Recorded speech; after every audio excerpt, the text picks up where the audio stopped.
witness the birth of a new story, the rise of heroes and the trials of darkness.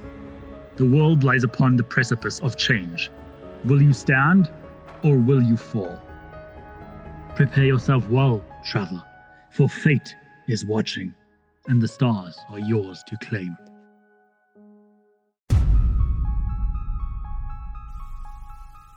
What can be said about the mysterious elven ranger from the Feywild?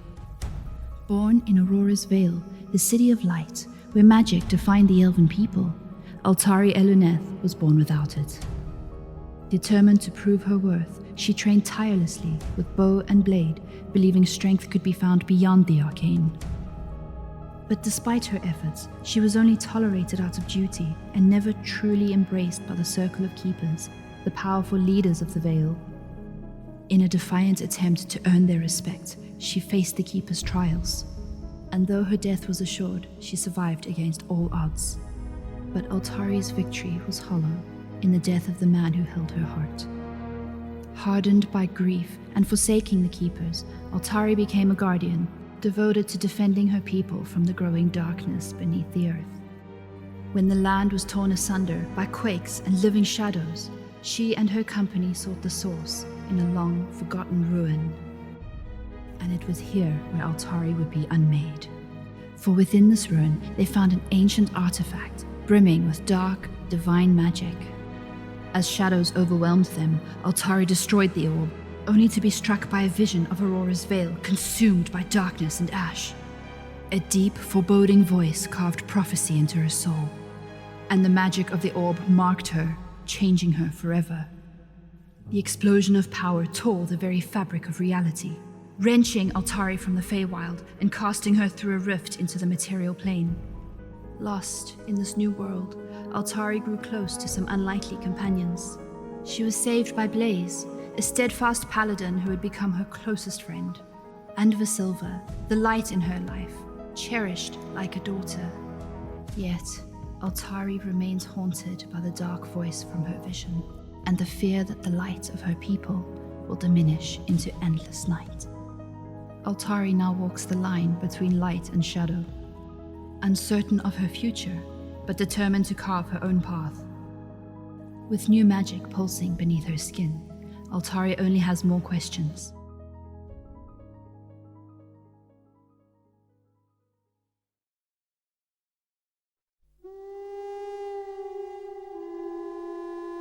Have you heard of Dasan Thornhoof? No? Then you must listen well, for his is a story of courage, of battles fought beneath the open sky, and of a hunter who stood unshaken before the creatures of nightmare. Born in Serajani's pride, Dasan was different. While others played, he hunted. While others feared the shadows, he sought what lurked within. And so it was that before he had even seen his 15th year, he had already earned recognition from the Serajani elders. But the brighter the flame, the darker the shadow it casts, and none stood in that shadow more than his own brother. You see, on the night of Dasan's 16th ascension rite, Bradwarden, his brother, sought to end Dasan's life. The night should have been a time of celebration, but jealousy turned it into something else. A storm of anger rose from Bradwarden as he attacked Dasan, leading to a big fight. And when it passed, Dasan remained standing, his heart heavy with sorrow. For that same night, his brother was cast out, his voice carrying a promise of vengeance. But Dasan did not linger in the past. No, he set his sights on the world beyond, walking the path of the hunter, the slayer of beasts, wolves, bears, the restless dead, even a cyclops. No matter the foe, Dasan Thornhoof met them with steel in his grip and fire in his heart. They say the monsters feared him. They say his name travels faster than the wind. They say that when the land trembles, it is the hooves of Dasan leaving their mark on the beasts of Nocturne. But his story does not end there. Dasan is still out there hunting.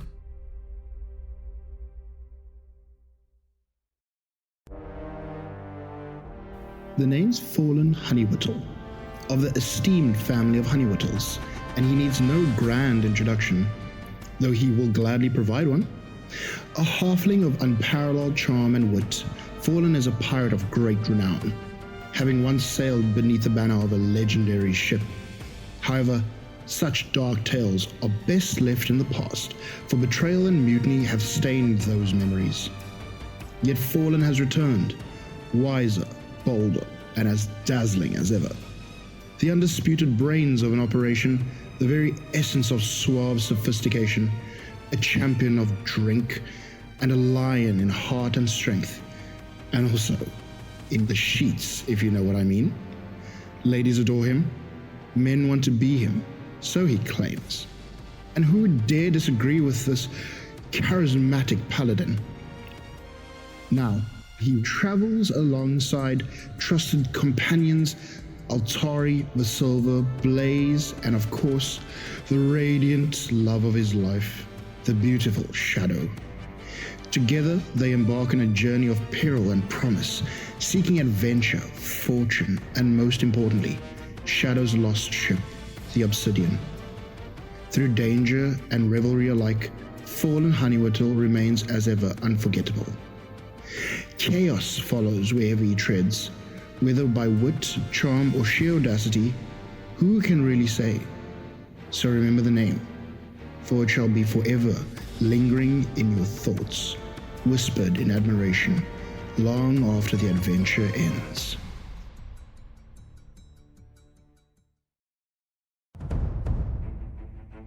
Black sails fluttering in salty winds, and waves kissing the belly of her ship.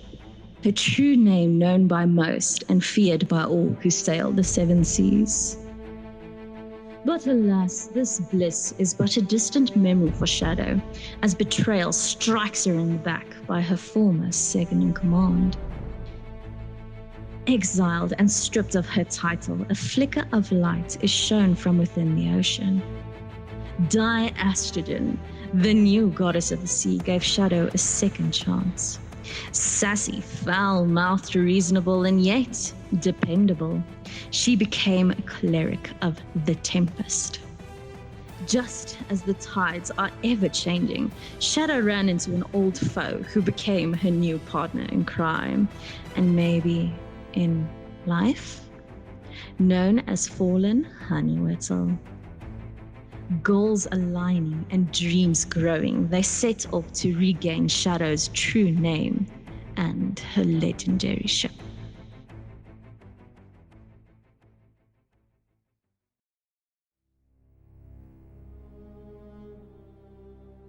Visilva's story begins in Kandura, a world where magic is feared and nearly non-existent, except near the borders, where it seeps in from other realms.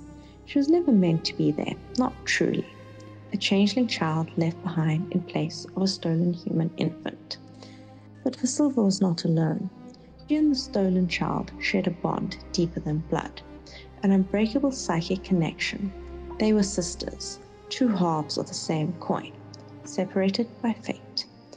For the first few years of Visilva's life, she lived as any child would, unaware of her true nature. That changed when at the age of 5, she shifted for the first and only time. In a moment of innocent play, her form changed before the eyes of her friends. Fear swept through the village. Her family, the people she had trusted most, turned against her. She was cast out, abandoned on the streets. She survived alone, stealing to keep herself alive, unseen and unwanted. Years passed in the shadows, until a stranger arrived in town. He was the first person in years to show her kindness, and more than that, he carried magic with him. When he stepped through a portal into another world, a world where magic was not a curse, but a gift, Visilva followed. Now she walks a path between worlds, with 2 dreams guiding her steps: to be reunited with her sister and to find a family where she truly belongs. Hello and welcome to tonight's installment of Roll Without Trace. My name is Wayne and I am still the Dungeon Master here, and I will be for the foreseeable future. welcome to. One of us Yeah, until somebody is brave enough to do so. Welcome to my wonderful players. How have you all been? Good. Good, thanks. Good. That's good. That's good. How's our DM? Your DM is alive. Your DM is alive. I am coping.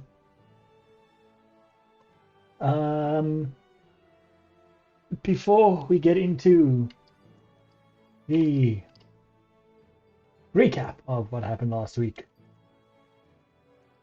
we have our usual pre-game do. So, firstly and foremostly, a very big thank you for all the amazing art that you see on this channel. The beautiful drawings, the amazing character bio rendering and ordering and sketches, as well as the creation and animation of the little intro you will see after this. Very big thanks to all that, to our very own Stash, also known as the Fifth Swiss on all the socials. You will find links to all of her things as well as everybody else's down in the doobly-doos down below. The music that you heard over in the background of the character bios and the intro that is coming up, courtesy of OSAV Media, and of course the music heard throughout the stream, courtesy of Travis Savoy, otherwise known as RPG Music Maker. Once again, all the links to their socials and such are down below. Go show them love, go show how much you appreciate these amazing artists, because artists are amazing, yo, and they need love. And with that out of the way, we dive into what happened last week. With the party having made their way into the Palace of Spires, having found Juliana and Orlando, as well as another couple who seems to have made their way in, that being obviously applesauce and hamburger. You know, genuinely, at this point, I genuinely do not even remember what their actual names are. I just go with Hamish the and joke. Argus? That's the one. Thank you. I Argus. I genuinely had forgotten their names, but them as well. And finding out that they've all also drank from the fountain, and therefore don't want to leave. Trying to convince Juliana and Orlando proved fruitless, as the best they could settle on was Juliana writing a letter with her own stationery and sealing it to send back to Governor Isabella as proof of life, and that they have willingly decided to stay behind and not return home. Whilst this letter was being written, the party were encouraged to explore the rest of the palace, heading upstairs up to the top through coming out of one of these spires, walking across a crystalline bridge, which our resident big boy Dasan was naturally quite scared of crossing, making the much smaller and lighter Visilva cross first. He managed to eventually get across, and quite safely, might we add. A little bit of a panic for nothing, but I suppose when you're 9 foot tall and a fuck ton of pounds, I would also be a little bit scared of walking over such a delicate looking bridge. It's okay, you never have to worry about being that tall. Wow. Okay. This is how we're starting tonight's session, apparently. Fired. Whew. Bang. Verbal fireball match. God damn. I can't. I've been thrown off. Crossing the bridge, right. And then finding finding the gardens where there were the red and yellow roses mirroring that of the two hedge mazes flanking either side of the hedge maze that proved to be the portal to get into the palace. Altari and Shadow made their way into the large crystalline dome, finding the final resting place of Carwin and Profora. Oh, Christ, I hate these goddamn names that I cannot pronounce. Profura. Name them, you know. Yes, I know. When you say it once or twice, it's fine, and then when you have to say it for the, don't at me. This is why I name everything Jeff and Steve. From now on, all NPCs are Jeff or Steve. Or Greg. You just call them Caravan and Pronto. Finding their resting place and the plaque that alluded to the fact that they don't want to be disturbed, to leave the tomb as is and not desecrate it. Doing so and stepping out of the dome granted Altari and Shadow each a wish.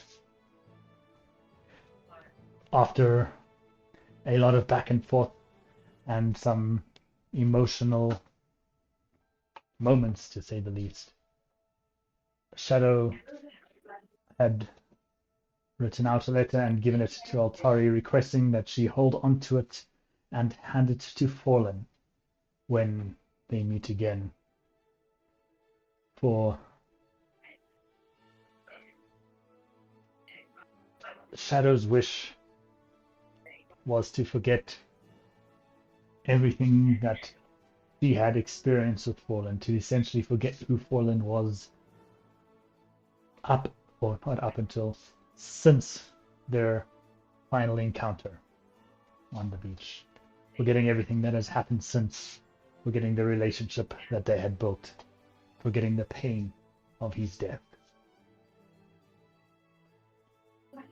Altari, needing a moment to herself, stepped out and spoke her wish to remove the pain and burden,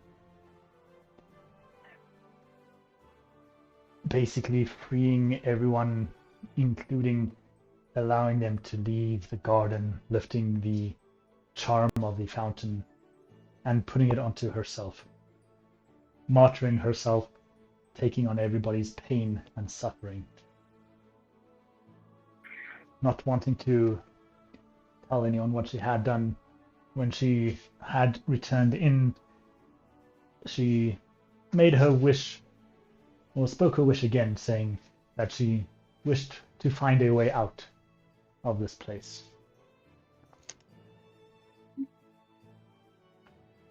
Taking Dasan and Visilva in then for a final goodbye, like a little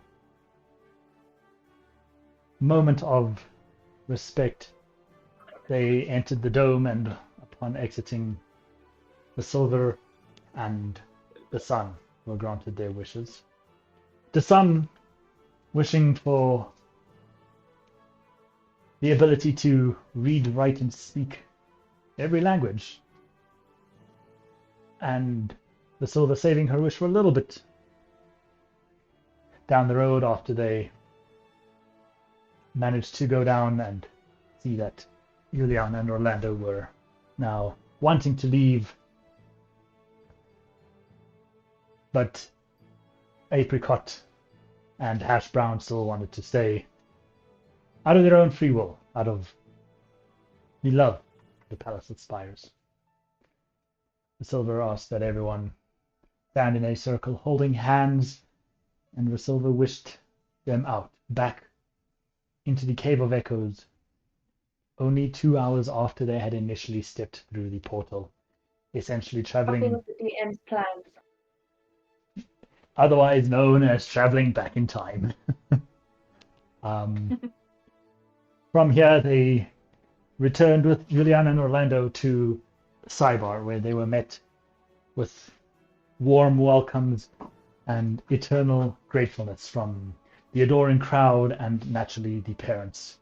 Governor Isabella, in her gratefulness, had set up a feast, and as a reward handed the party platinum trade bars worth quite a hefty sum of money. He also gave them essentially diplomatic immunity within the confines of Cybar and ambassador status outside of it. Returning to... Oh, and a keep. Forgot about that. Little holiday home. Deciding that they would rather not awkwardly go back up to Governor Isabella and ask her where this place is that she failed to tell them. The party made their way to the airship to get a little bit of a rest before the festivities of the night.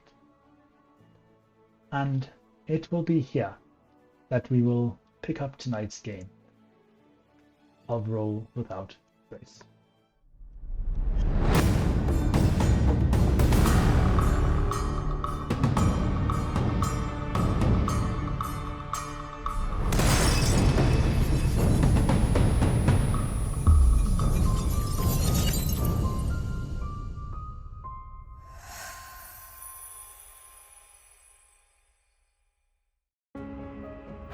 Witness the birth of a new story. All right. No, I transitioned to the wrong scene. There's going to be like a witness the birth. My bad. These things happen, but we move on. Oh gosh. Right. So, with everyone on the airship having their rests, I'll give you guys a bit of time to do anything that you wish to do before we move on in the story.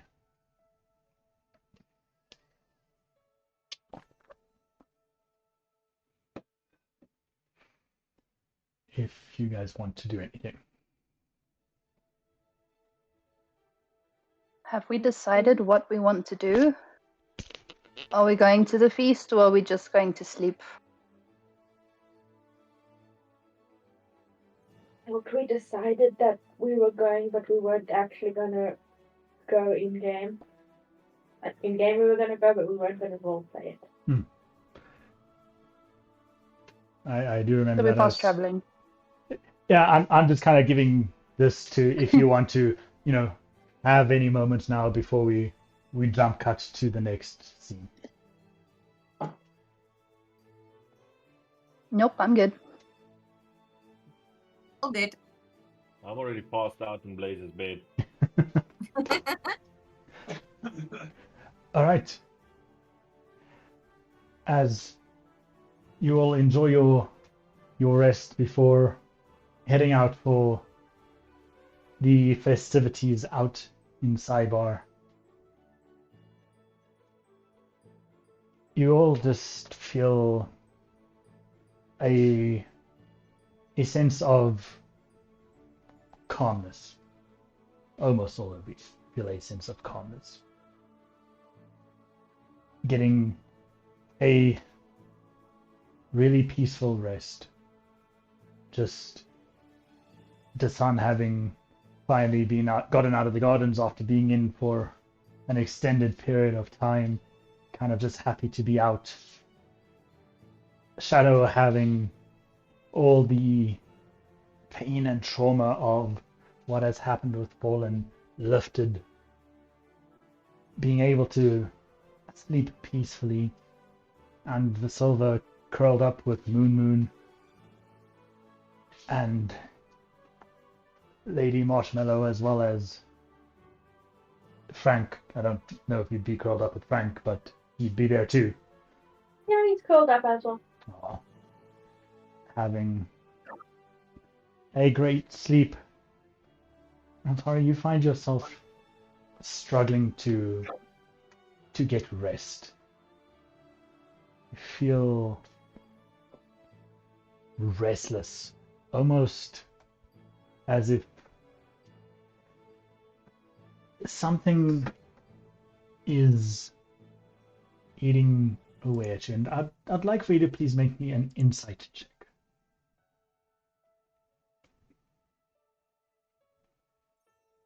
21. With the 21, you can quite easily, kind of attune to your own feelings, and even though you know what you had wished for, you know the pain that was to come, you get the feeling that this is something else. This has nothing to do with it.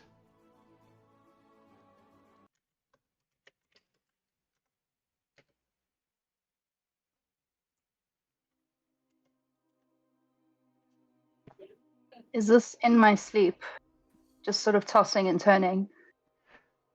It can be in your sleep, or if you find yourself struggling to sleep, I'll let you decide when this is happening. I think while Altari's trying to sleep, she will just be feeling uncomfortable, like the pillow's too warm, and then it's too flat, and then the lights are too bright, so she'll go and douse the flames on the candles or on any of the arcane lamps, and then draw the curtains, and then it's too dark, and then the air feels hot and stuffy, and she'll be pacing, and then she'll just be like feeling exhausted and just generally restless and just not finding any sort of comfort, no matter how she sits, how she lays, where she sits, and just not getting comfortable, and just eventually relegating herself to lying flat on the floor and just staring at the ceiling of her room. All these thoughts just flying through her mind, all the past recent events, distant events, all these memories just flooding through and just sort of clouding out her mind, and this sort of itch at the back of her mind just scratching, but also adding to the discomfort, trying to find comforts, I suppose, lying on the floor. I don't know if any of you have ever done that. Just chilling, existing, breathing, focusing on her breathing, and just willing time to go a lot faster, but it's just absolutely not. And just that like frustrating, suffocating, slow passing of time. I'd like you to give me a wisdom saving throw, please. Shit. 17. You're 17, you feel you manage to, I don't want to say calm yourself, but you manage to push a lot of the feelings down, not dealing with them in any healthy way. You're just kind of like, I don't have time for you right now, but a little nagging kind of, that little itch you mentioned scratching at the back of your head, you can't seem to get rid of that. And as you try and focus on it, you start to hear what sounds like dissonant whispers. You can't quite make out what these whispers are saying, but it sounds almost like you're standing in the middle of I want to say a cathedral, if you think of the shape, the very dome-shaped structure inside. It's like you're standing in the middle of this cathedral, and you've been blindfolded, and standing around you are hundreds of people, all just whispering in different languages, in different tones, some calmly, some almost more aggressively. And it sounds like this cacophony of whispers just moving and swirling through your mind. And you start to feel as your arm that is marked with your tattoo starting to burn. Not third-degree type burn, but it's uncomfortably hot.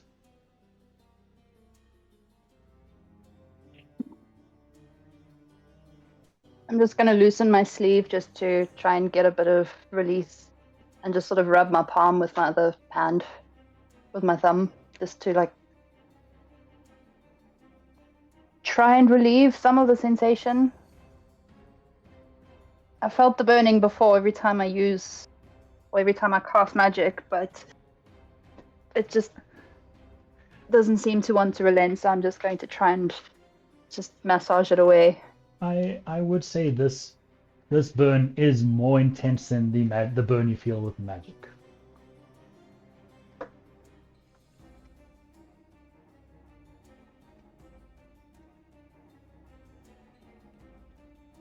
I would say her breathing would get heavier, almost like a stifled panic, but she doesn't really know what's happening, but also doesn't know how to react either, but doesn't want to cause any sort of attention or alarm or mention it to anyone. It's no one else's problem, it's hers. But she knows that since the ruin, she's been on this journey to find answers, and it's starting to press more urgently on her mind.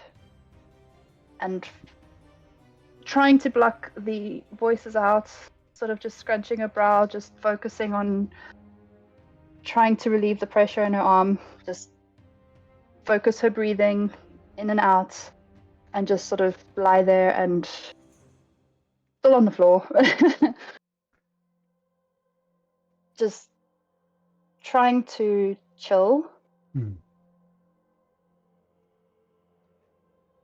As you lie, just trying to ease the pain and Find composure, I suppose. find your composure, you feel yourself drifting, whether it is into a sleep or a meditative state or somewhere in between. You feel the burning sensation in your arms starting to fade, the whispers fading more into the background and not so much disappearing, but just becoming more background noise than central focus. As you are about to just drift into that final peaceful moment, you see a flash of an image, almost as if that is being burned straight into your mind. Almost as if you've been flashbanged for a moment. It's this almost blinding light that you can see in your mind, but as the light fades and the image starts to form and develop, you notice it seems to be a image, and mind you, it's a static image, but you seem to be standing in what looks to be an open field. Dying willow trees hanging over several what seems to be stones at first, but as it develops more, you recognize them to be gravestones. You can make out the name on a few of them. Some of the names that you see are names from your past. Some names that you don't quite recognize, those of being a little further to the back. But in front of you, almost as if it is the focal point of the image itself. You see 6 gravestones, one bearing, or the first 5 bearing the names of your fellow party members. And as you manage to focus on the last one that you notice having your name on it, you now, for the first time, realize that this is the only one that is not a sealed grave. Instead, it is an open hole in the ground.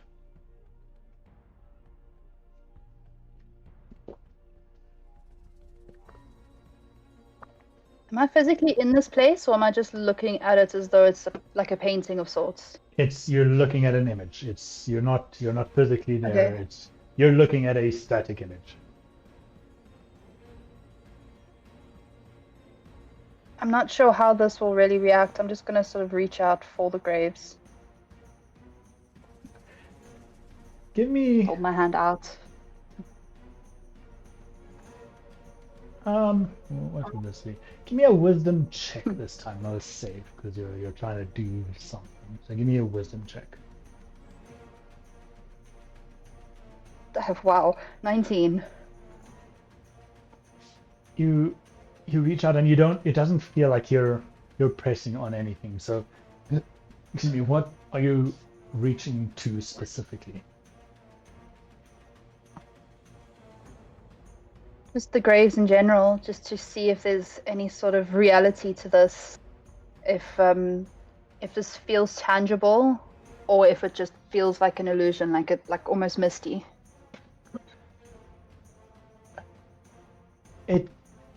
It feels like there's depth to this, but not. You feel like there's almost coldness, as if you're sticking your hand into some void. I think the best way I can explain it is, it's like you are looking at a 3D image on something like a 3DS or something almost parallaxy, where you're putting your arm through, but you can't interact with any of the art. But there's depth to this thing, but that's it. You won't be able to walk further than the back of the painting. You won't be able to touch anything.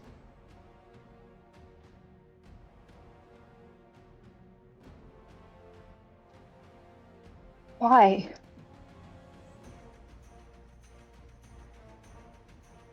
What does any of this mean?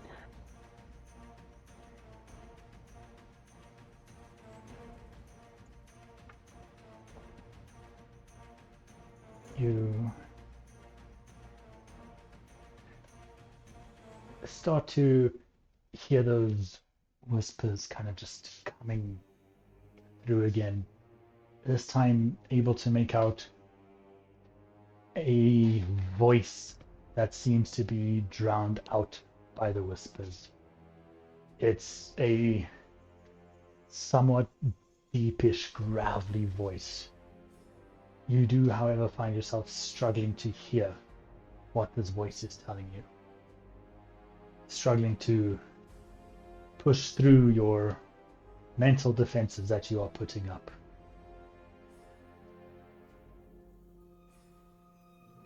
Can I try and let the voice in? Try and sort of just focus on the voice? You most certainly can. As you drop your guard, letting the voices in, the first thing that happens is the whispers kind of just almost bum rush you, and you just have this wave of noise just crashing through your eardrums before you hear the voice, silence. The whispers stop instantly. You find yourself standing in quiet to the point where you could almost hear the blood running through your own ears. You can hear your own heartbeat. You are in a literal void of sound.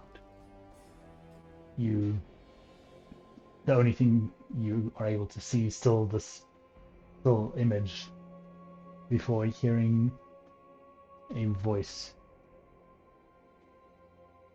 Succumb to the power you know you want to.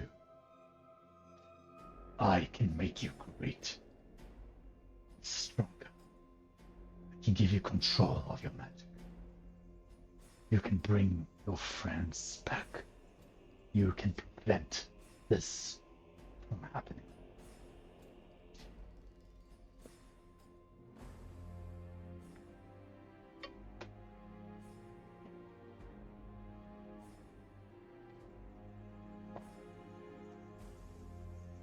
Who are you? What is this? I am a dark.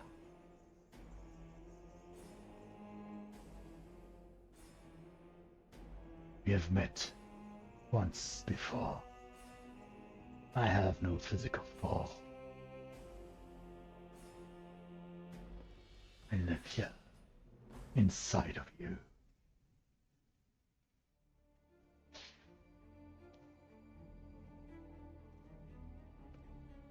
But you have finally put one too many bags of straw onto the camel's back that is your mind.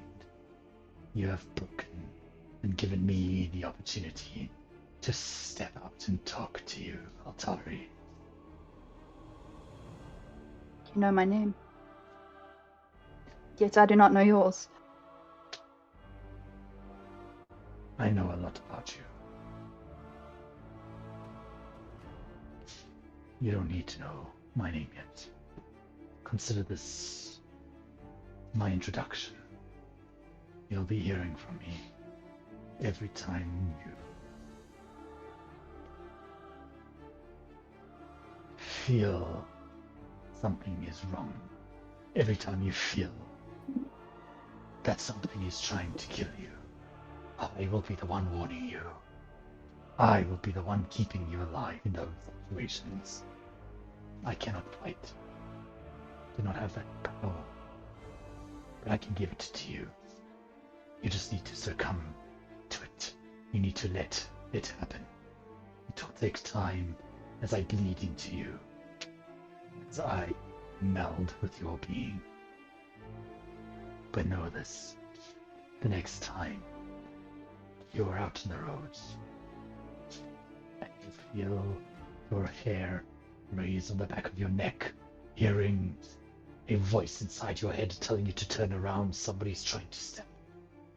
When you turn around and deflect the knife that is about to be driven into your spleen, remember, that was me. You feel that cold void kind of start warming up again. The whispers hit you once more before starting to fade away. Back into the relative silence of your room, the relative darkness of your own room.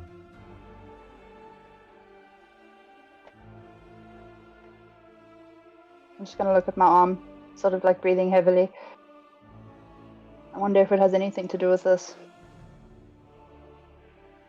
Have the markings changed at all, or is the burning feeling still there? The markings don't seem to have changed. You can give me a perception check for that.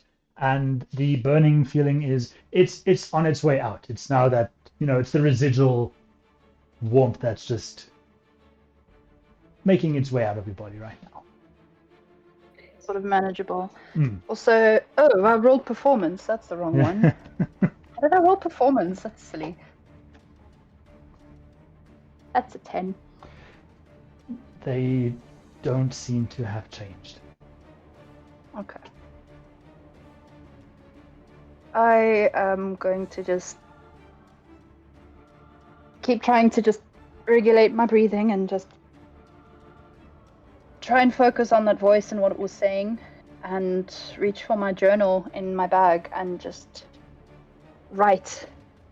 Try and sketch the place that I saw and just write the words that I remembered the voice saying and just the feeling. I'm just going to try and get it all down. Okay. All these thoughts just flurrying around in my head. I have no idea what this means. But weirdly enough, it doesn't terrify me as much as I feel like it should. Like, it doesn't feel like it's a danger, if that makes sense. And I feel like that feeling in itself is or should be a warning, but it doesn't feel wrong. And I'll note all of these things down as well. Okay.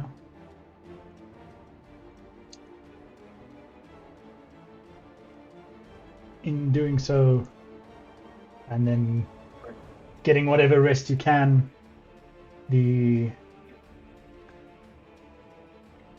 rest will come to a conclusion as everyone will head off to the party, the festivities planned by Governor Isabella. Having a wonderful time, drinking, feasting, and getting to know the village people a little bit more. Finally learning where this lodging is that you have been gifted. As the Not having to try every door. not having to try every door, yes. Would have been a bit awkward. Oh, I'm so sorry, I didn't see anything, I promise. As the party starts coming to a conclusion, where would you guys like to go? Would you like to head back to the ship, or would you like to go and stay the night at your lodging? Oh, go back to the ship.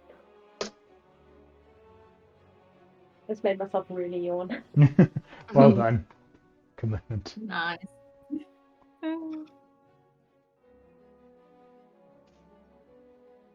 Yeah, back to the ship. We don't want to leave us behind. I was gonna lean against Altari and like start falling asleep. Strap my arm around her, say, alright. Back to the ship then.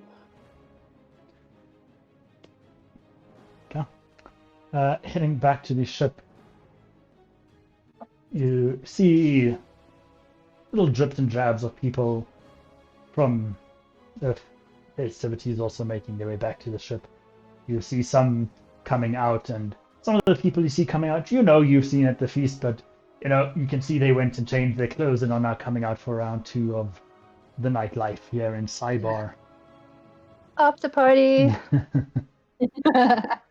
And as you approach the ship, just before I do say that, Farmy, I just want to know if you are here, because you are muted, because this next piece, if you're not here, I'll just do just now. Oh yeah.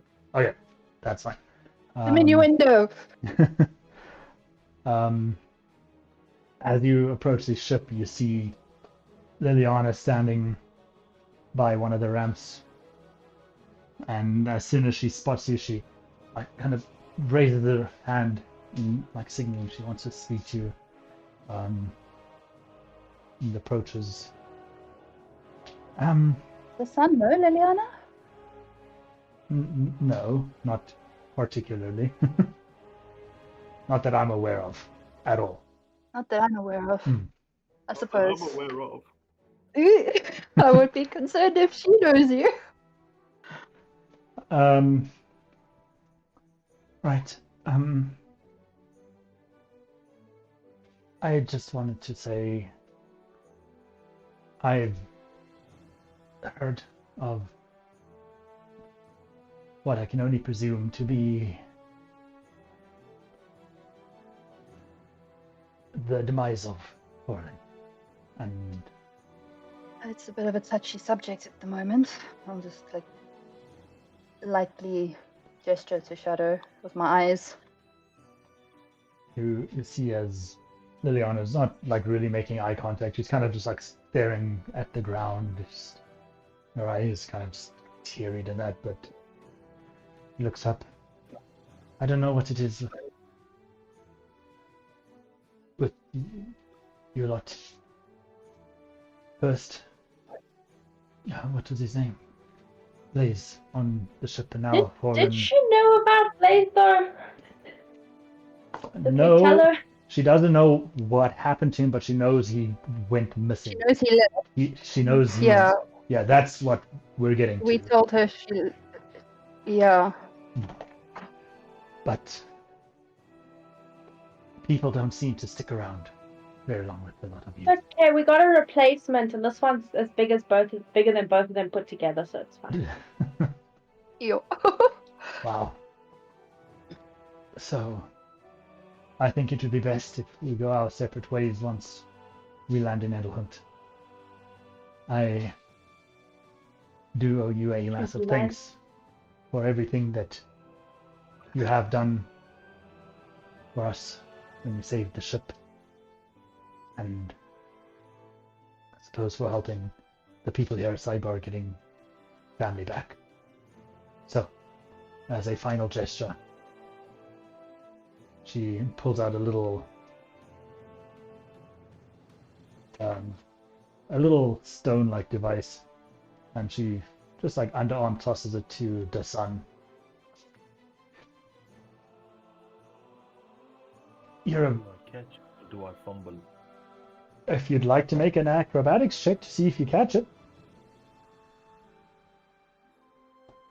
I won't test fate. People like giving us free shit. Drops it and breaks it. You're a big lad.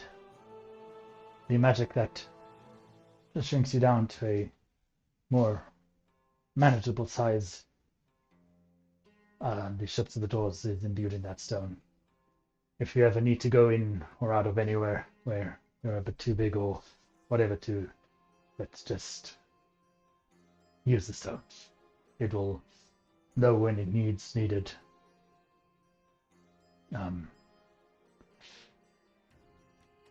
And I've also, and you can see she seems very distracted, very much not the Liliana you have seen and come to know. I've set up a meeting for you guys tomorrow.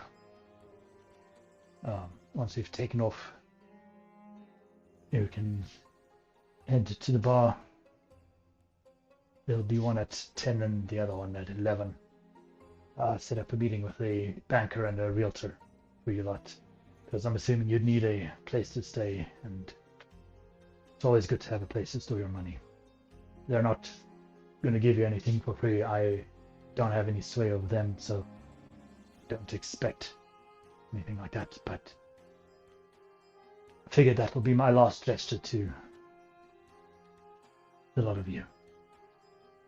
Try and set you up with a place to stay, somewhere to keep your money. And once we land in Elunéth, I think I will respectfully ask that we never cross paths again.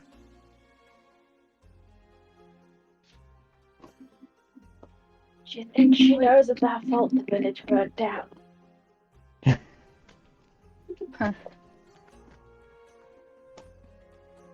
She kind of just does that very much, when you're just nodding, kind of like you're acknowledging what you've just said yourself, and she just turns and, dragging her feet, walks off. Before she walks, can I just catch her arm? Your kindness is appreciated.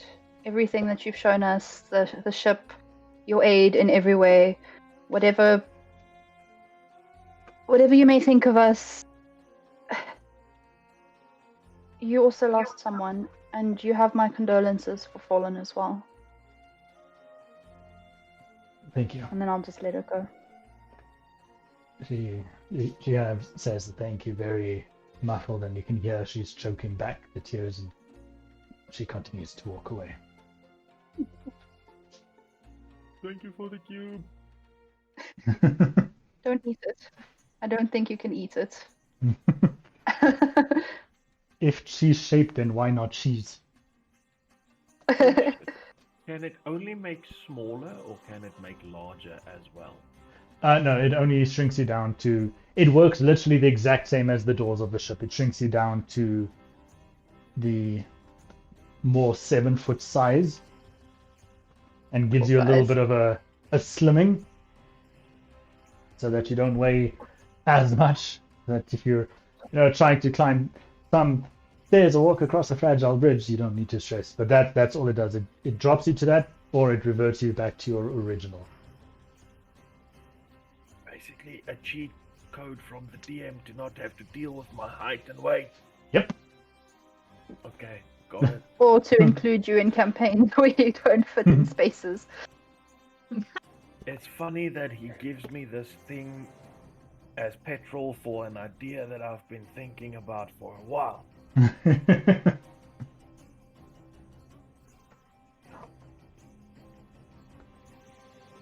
I really do wonder what goes on in your head sometimes, Dasan.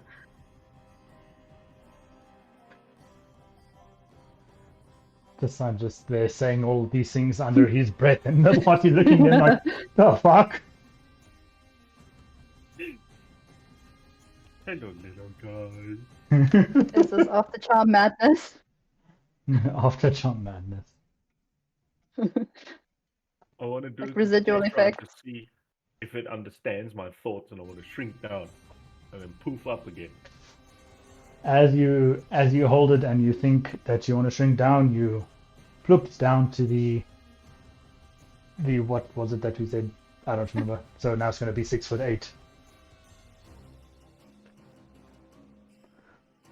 Yeah, this is nifty, handy. How much But I don't smaller like can you being go? this small. As a thing, just to tell the players, just so you guys know, it will be between like 6'6" and 7 foot, kind of just a random one, but it won't go smaller than that. Yeah, it won't turn me into a chipmunk. Yeah, no, So I it's more can't put just you in the bag of holding. no. Yeah. I'm still going to be a little bit more than 2 Forlans. Yeah.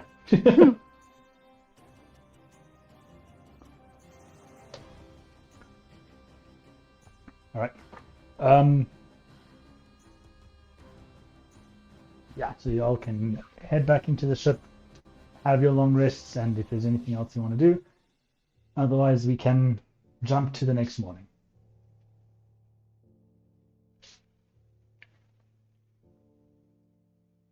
I don't have think anything I'll- I want to do. Sure. What time is it now? You said it's nightlife time, right? Yeah, it's like somewhere around midnight. And how long was our nap in that we had earlier? Your nap would have constituted a short rest, but I'd say time-wise, it would have been about 3-4 hours. Whether you're sleeping that whole time or not is your decision, but that was your downtime in the rooms. Yeah. 3, I think 4 Altari hours. will just. Okay. Altari will get. Hello? Yeah, Altari will just. Just see Visilva to her room, see that she's comfortable with all her pets, and then just sort of sigh and go back to her space. As you sigh and head back to your space, Silver, you getting ready for bed, giving your pets their scritches and their cuddles. You hear a very grunted voice. Give me a perception check, please.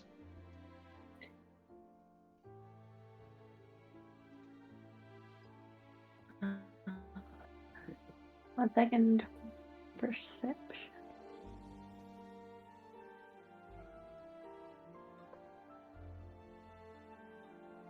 have advantage on perceptions because of my cloaky thing.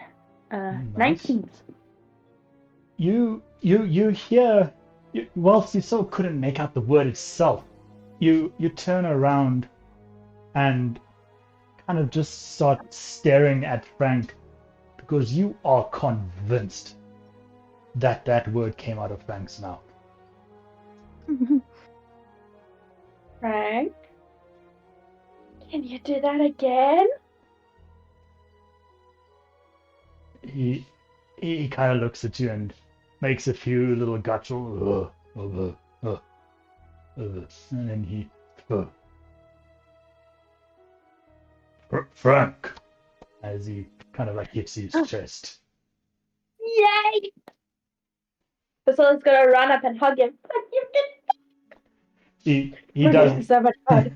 he does that very awkward thing when you hug him, and he just stands there like very stiff-armed, not quite understanding what this is yet, and he just stands there. Frank. Yes, you are. That's a good boy, and I'm gonna pat him on the head. Like very satisfied.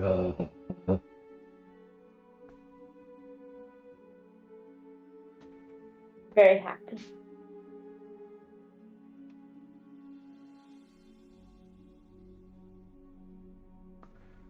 I am glad.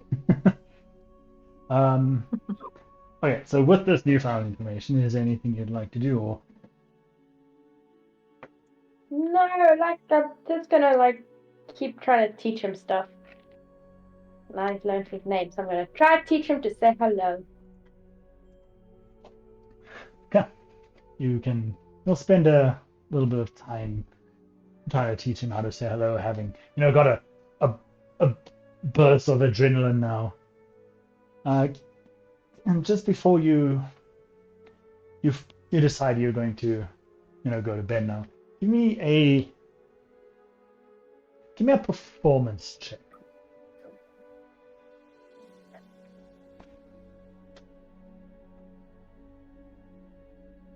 Oh, 19. Nice. You manage to, by the time you go to bed, get Frank. He can't say the words clearly. He doesn't hello, but you hear the grunts kind of mimicking the cadence of the hello. You know. It's okay, Frank. We have all the time in the world. We'll have you speaking fluent common in no time.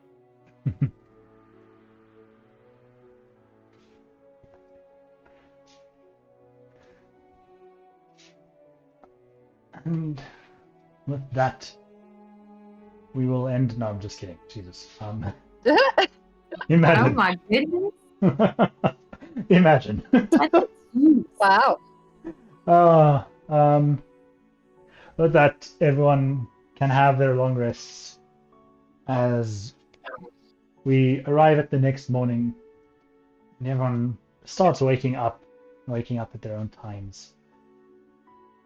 I'm on the deck, look. Okay. I did not like Blaze's room all that much. I took some of his pillows and made my way to the deck, and that's where I spent my night, under the stars. If that's the case, then you will have been woken up at first light by what you feel like somebody kind of just gently trying to shake you. And as you groggily kind of open your eyes and look, you see a young elvish lady dressed in a green uniform. She seems to be crouching by you with a tray in her one hand, her other hand still kind of on your shoulder, the human, well, the higher shoulder. I can't really say human because it doesn't make sense, but on your upper shoulder. Good morning, sir. We brought you some coffee. Oh, morning. What a lovely morning indeed. Coffee, you say? I love coffee. Much appreciated. I hope you enjoy. It was coffee that comes from the deepest parts of the Sapphire Mountains. And don't ask me how they grow coffee in mountains. I'm just told it's from there and that it's the best coffee. I'm sorry, it's my first journey, so still new, but apparently it's the best coffee that we have. Would you like any milks, sugars? Oh no. Like this is perfect. That's the only way to get the true taste and aroma of the beans. And I kind of take a deep whiff of the coffee and a sip. Am I enjoying this coffee? I'll describe what you smell and taste, and then you can decide whether you're enjoying it or not. Okay. Such a snob.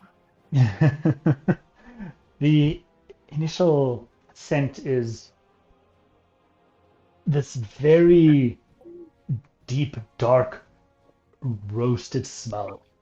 You can smell the light smokiness from where these are roasted, and like the smoke kind of just like, snuck its way into the device or container that the beans were roasted in. There's a very subtle hint of a almost chocolatiness and a bit of oakish undertones as you take that sip. It's, despite being black coffee, it's got almost a creamy texture, not like actual cream, but you know how a liquid has a creamy texture without being cream. It's got this rich, creamy.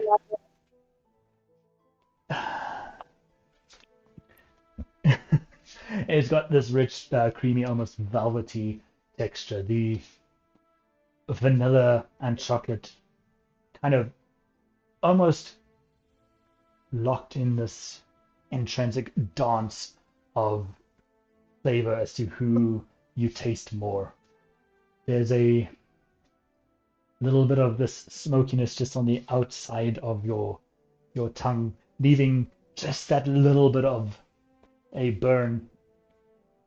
And swallowing it, you have this aftertaste that takes you a second to place. You kind of do that little tongue clicking, trying to place it before you realize that aftertaste is this very dark cherry. Is this coffee or wine? This is coffee. Grown inside of a cave. lass, it's coffee like this It's coffee. that makes me wonder, why do people drink tea?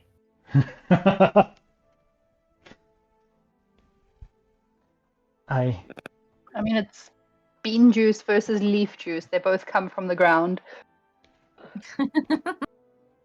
I do have to agree. I am not great with coffee tastings. Like you seem to be quite knowledgeable, but I do enjoy coffee. I've never been able to bring myself to drink tea. It's a bunch of leaves floating around in water. It looks like bath water, if you ask me.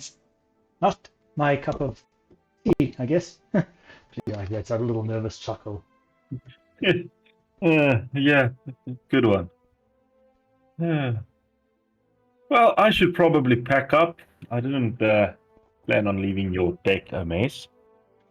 Oh, no need. We'll see to it that the pillars and such are returned to the room. What room was it? You don't have to actually give me an answer. You can just say whatever. I literally just shrug. I'm like, yeah, I don't know. Well, This is when you One find out day. to just stow away. I just described the room to her like a dark, moody, emo boy kind of style on so-and-so. We'll figure it out and we'll return it to you. You're welcome to head through to the dining hall for breakfast or stay out here or whatever it is you would like to do. No need to worry about all part of the journey, sir. We're not airborne at this stage, are we? Yes. No, in that case, I will start my morning very relaxing and walk to the side of the ship and just take in the view and spend my time there. You're airborne by a couple of, maybe 100 at most. You'll have taken off just before dawn. And I mean, that's still 92 feet higher than what I can already see, so taking in the view. Sure.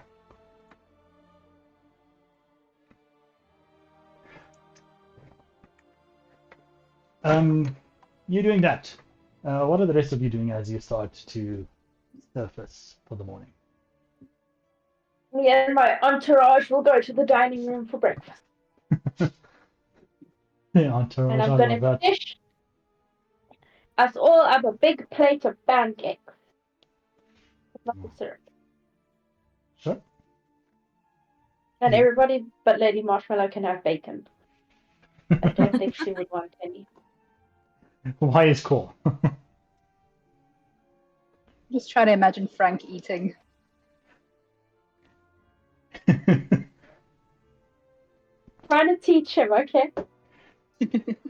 He's capable of eating in a sense where he just like ham fists the food and just starts like shoving it into his face and just like he literally like ham fists the thing, Frank, puts it up against his face and Frank, Oh. no, like this. I'm going to try teach him to use cutlery.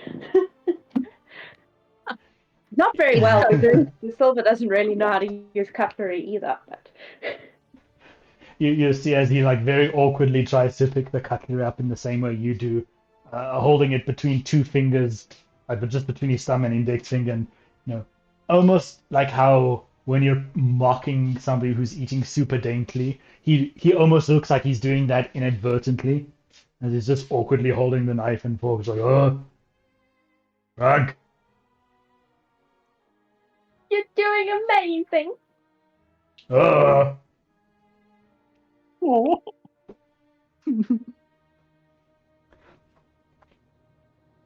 And then we'll just wait for others to join us for breakfast. All right. I also want a Frank now. Shadow, what do you? Shadow would like to just go to like the dining hall, get herself a cup of coffee, and then ask for a fruit bowl. And as she got her fruit bowl, she's going to go up to the deck and just sit on the deck and have breakfast with the wind in her hair. Okay. Altari.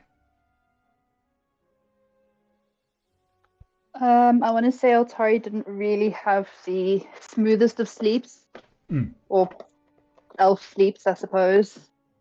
So she's just going to get cleaned up, repack her bag sort of obsessively just to make sure everything's all neat again, and just think about this voice that was in her head yesterday and just essentially obsess over it in her mind and try and make sense of anything it was saying. And then she's gonna head through and try and find some tea because she needs some sort of liquid and possibly food, I suppose, but tea first. And probably find Visilva and Frank and the others in the dining area and then just go and join them. Having gotten your tea and foods, My hot leaf juice. hot leaf juice, and joining Visilva and her entourage in the dining hall, the sun, I'm assuming, coming in now from the outside, and Shadow sitting on the deck enjoying her fruit bowl. As the morning progresses, at just before 9, actually the same young elven worker approaches the table. Sorry to bother, but I was told by Miss Liliana that your first meeting is starting. He is sitting at the table across over there, and she points, excuse me, across the room, and you see an elderly human male dressed in quite a neat suit, sitting at one of the tables across the floor.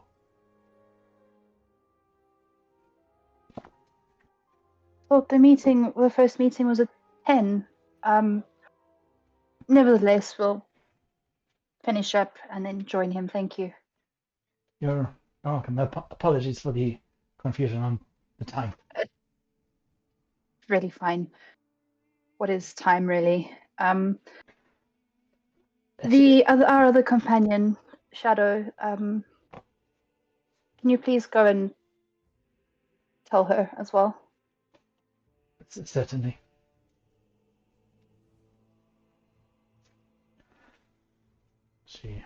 While we're like having breakfast and stuff before we go, we're like, Altari, check out what Frank can do. Frank, say your name. He kind of sits there looking at you, almost just long enough to make you, like, you know, to have Altari look at you like, what? All lifted. And I then don't doubt him at all. And then he lets out like what he lets out what sounds to be the first note of a laugh, just a Frank. What? That's new. He Wow. looks at Altari and he bangs on, or like he slaps his chest. Frank. And he like awkwardly points at Altari. Frank. Yes, you are Frank. This is actually quite. This is impeccable. I think my name's a little bit. I think my name's a bit complicated for him. You, Frank. I am Altari. I'll sort of like mouth the word, like enunciate like with a wide mouth. So far, he can only say Frank, but we're working on hello. Oh. Okay, well that's pretty cool. We'll have him speaking in no time. What I said. Yeah, he like looks back at his empty plate and he picks it up and he like holds it out, just like to no one in particular, just kind of like Frank. This is actually quite endearing. I love this. I'm gonna hold my plate up to him as on and like nod my head, Frank. He kind of looks at it and he looks around and he sees like, you know, two typical drunks sitting at the table and they cheers and he looks back at the plates and not knowing his own strength, he kind of raises the plate above his head and slams it down onto yours. Clangs that plate, Shadow. Frank. Okay, calm down. He's just really excited. I mean, it is quite exciting. I wonder what else he can say. You said you're working on hello, but I wonder how long he's been holding this in. Oh. So I'm just gonna shrug. Oh, can you imagine the chaos if the other two start speaking? I can just imagine Moonbird sticking up his head and being like, I've always been able to speak. My dearest little lady, I've always been able to converse with you.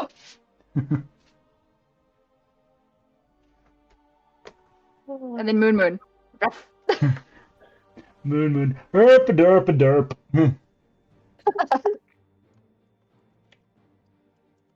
It's okay. I can speak to Moon and Lady Marshmallow would speak to animals, so. That is true. That is true. Next, I want to learn how to speak to plants. I wonder what plants have to say. Me too. That's why I want to learn how to speak to them. I think you would enjoy the Feywild. There are some plants that do speak. And there's plants that sing as well. Especially the flowers. They like songs. Well, I mean, the Feywild is where I want to go eventually. That's where my sister is. You I'd love to take you there. see, as you say, your sister, you see as Frank looks at you and no, no. He's not trying to say murder, is he? No. No. I don't know what you're trying to say, Frank. That sounds awful lot like murder. Well, he's taking after you, okay?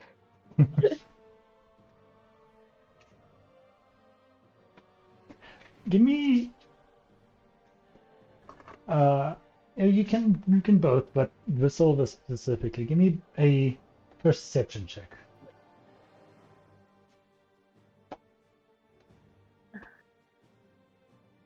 I'm gonna roll for the sake of it. Yeah. Okay. 22. Apparently, Damn. out of combat, I roll well. Yes. Alright, Altari. Oh, I got 15. You'll both see it, but Visilva, you'll kind of understand more what is happening. As you see Frank kind of just like repeating, no, no. You see him like starting to like slap kind of around his hip area. More or less where you keep a small satchel with a little silver mirror. Oh, I think you're trying to say mirror. Mirror! I'll pull out my mirror and show it to him. Is this what you mean? You see he like takes it, and despite his like awkwardness with eating and the slamming of the plate, he almost takes it delicately out of your hand, and he looks at it and kind of like turns it as he's what seems to be as he's looking at himself before he turns it back to you, pointing at it. Ugh! He's like, he points at you and then he points at the mirror. No! I'm gonna look into the mirror. You will just see yourself at this point, but keep it in mind. Okay. Thank you, Frank. No.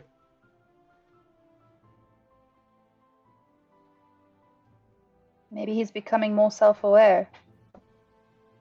Using this as a tool of communication. Well, I suppose, but don't know if anyone's ever kept a animate dead spell going for this long. Wonder if it's having side effects. I don't know. I think it'll be interesting to see how he evolves, I suppose. Perhaps you could document this whole process and, I don't know, create some sort of a research or something for it. I'll keep Be very notes interesting. in my notebook. She goes to go write Frank's first word. Whilst What was his It's a first baby. word? Was it hello or was it Frank? Frank. Or was it Frank. murder? Murder. Murder. I mean Frank. Whilst all of this is happening, the young elven girl finds her way to Shadow. Excuse me, miss, I don't mean to bother, but your friends have asked me to come and inform you that you're going to be having your first meeting. Apologies for the confusion on the time again. I just do what I'm told. Very well. I'll make my way down. Thank you. You're welcome. And Shadow will make her way back to the dining hall.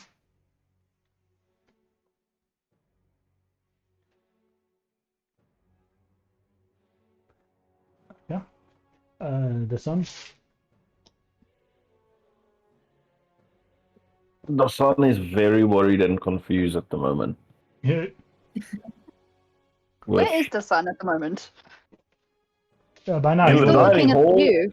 Yeah, by now Oh. In the dining hall, looking at Altari and Visilva talking to a zombie, and there's a wolf. And I'm very conflicted at the We moment. just introduced you last night. I'm sorry. I've been so. My mind's all over the place. I really thought you were on the deck.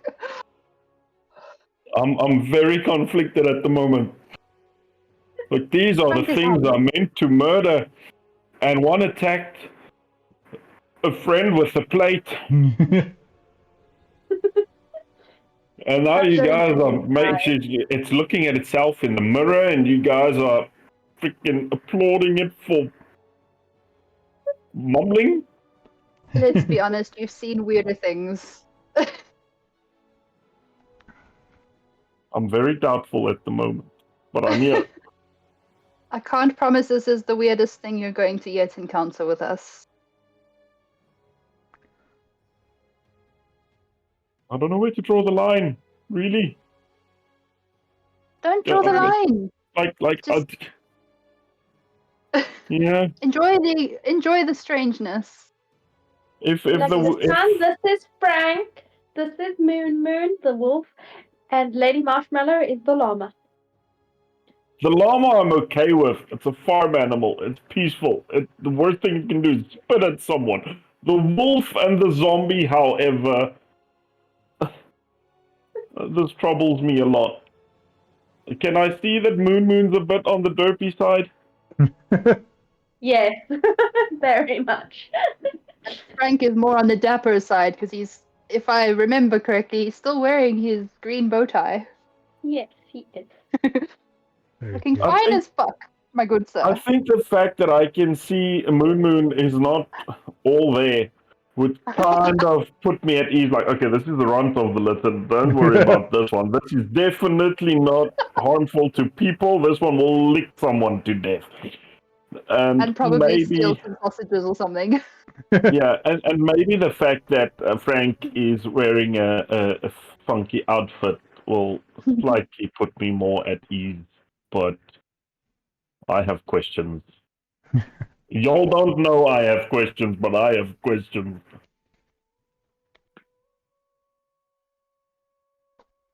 It'd be really awkward if one day we accidentally run into Frank's human family. Yeah.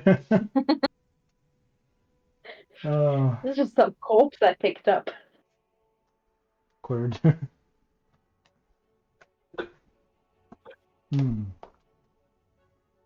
All right. I heard we have a meeting, so shall we get going?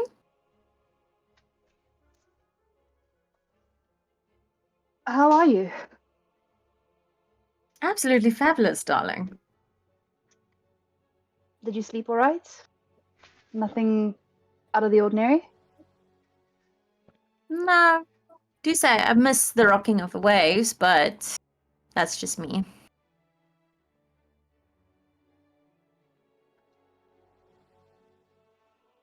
Okay.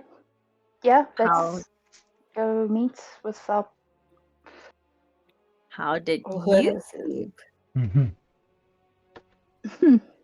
With my eyes closed. Yeah. Really? Is that how they do it? Oh, damn, I thought you elves did it another way. So dull. Depends how I feel, but usually with the eyes closed, yeah. Otherwise, you know. Can Shadow see, like, Altari having, like, almost bags under her eyes or not? Also kind of like stuttering over her words, like not really sure how to really address you at the moment because she's a little bit like, especially with the whole wish thing, she's like, I don't know what I should say, how I can approach things, like, are things still normal? You know, that kind of like weirdness. Give me an insight check. Shadow.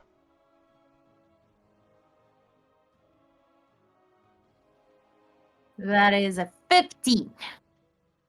You can definitely see the dishevelment and you can hear the slight hesitation and a little uncertainty, I almost want to say, in Altari's voice.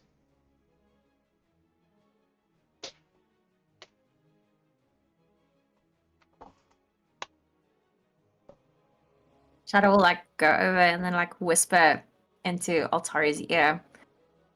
You know, your bullshit is kind of laid on thick, you know? Kind of you to notice. Didn't think you cared enough. Oh, wow. Yeah, you really got to stick up your ass this morning. I think I need more tea. Maybe try something stronger? She says at like 5 to 9 in the morning. This is Stash seeping through with like 3 cups of tea before 9.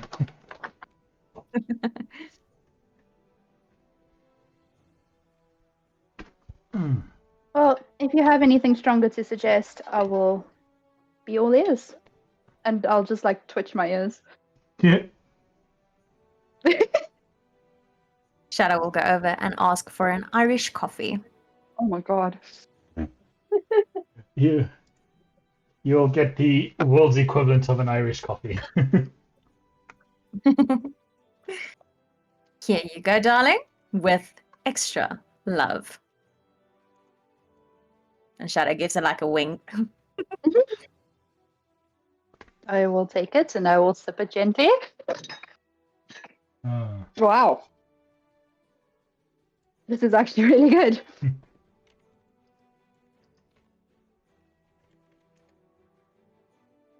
I will take my Irish coffee and my tea with me. A balanced diet, cup in each hand. Balanced diet, nice.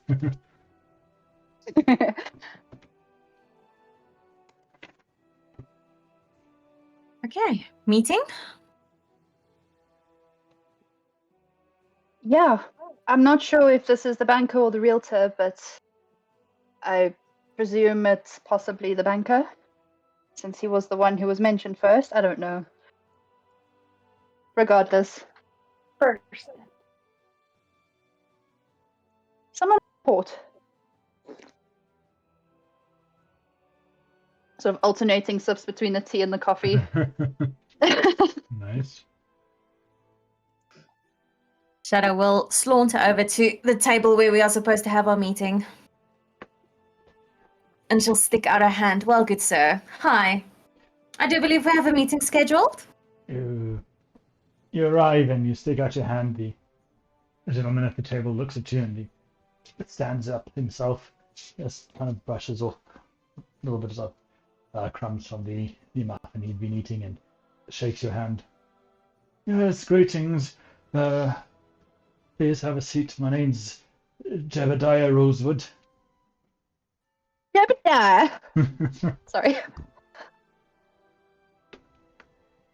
Kerbal Space Program coming in.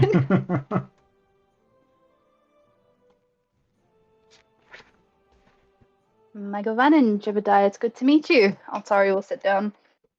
Likewise. Right, I believe Liliana has requested that I meet with you. He bends down and he pulls out a stack of papers from his little sack and puts them on the table. Alright, so as I said, my name is Jebediah Rosewood, but you could just call me Jebediah. I work for Bo, otherwise, or more fully known, I suppose, as the Bank of Elunéth. I believe you may be interested in opening an account. We have multiple different options to choose from. We have banks and branches not only all across Elunéth, not only all across Western Kingdom, but across the entirety of Nocturne. We are one of the largest banks. We are the largest bank, depending on who you ask. I have a couple of different options at different price points, depending on your needs. Unless you know what you'd like, I'm happy to run through them quickly and answer any questions you should have.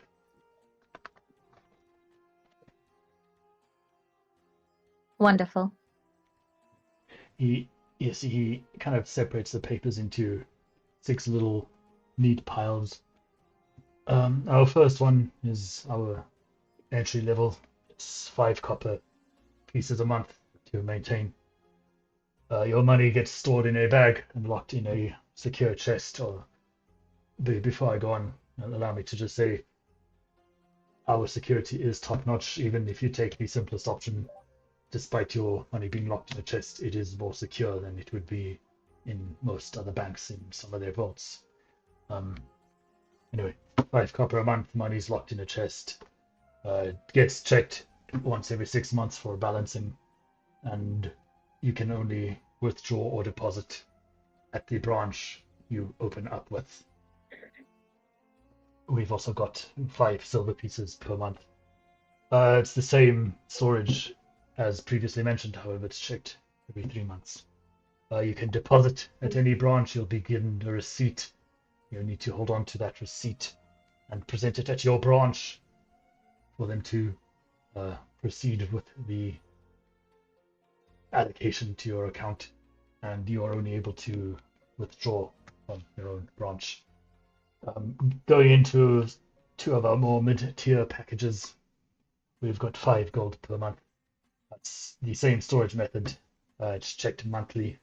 You can deposit or withdraw at any branch. Money gets requested via the sending spell and is sent via a portal.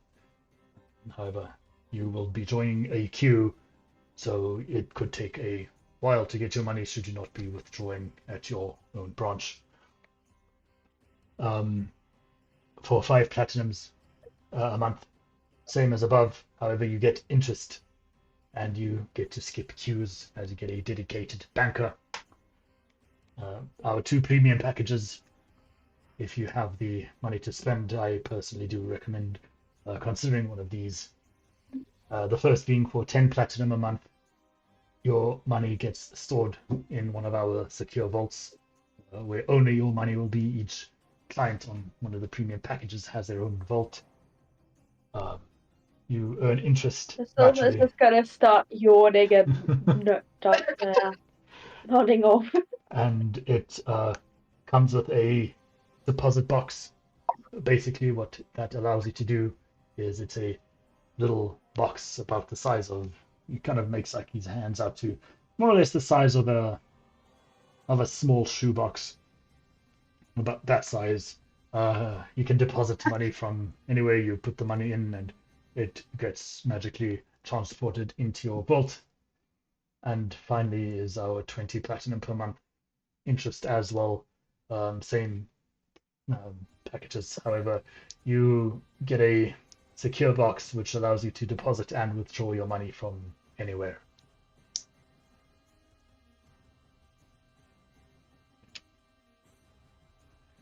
I'm happy to break down the interest rates, how they work, the compounding of them should you so wish, but judging by the one who seems to be yawning, maybe we skip that and we can just discuss your needs and figure out a plan for you from that.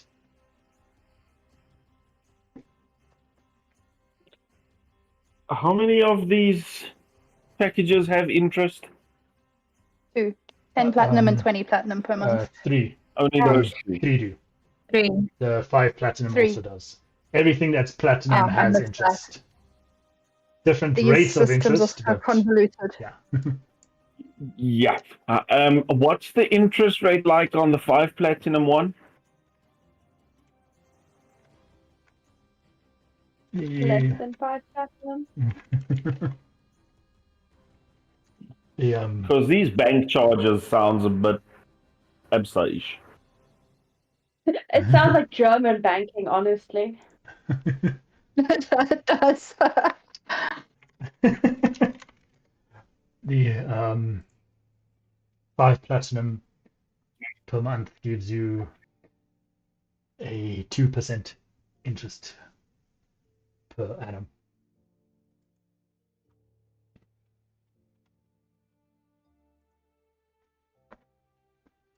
The 10% is, or the 10 platinum rather, is 4%, and the 20 platinum is a 7.4% interest rate.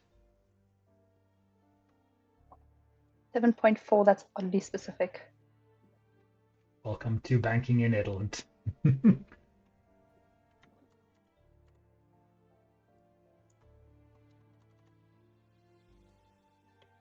want to say, DM, I love you, but way to make D&D boring.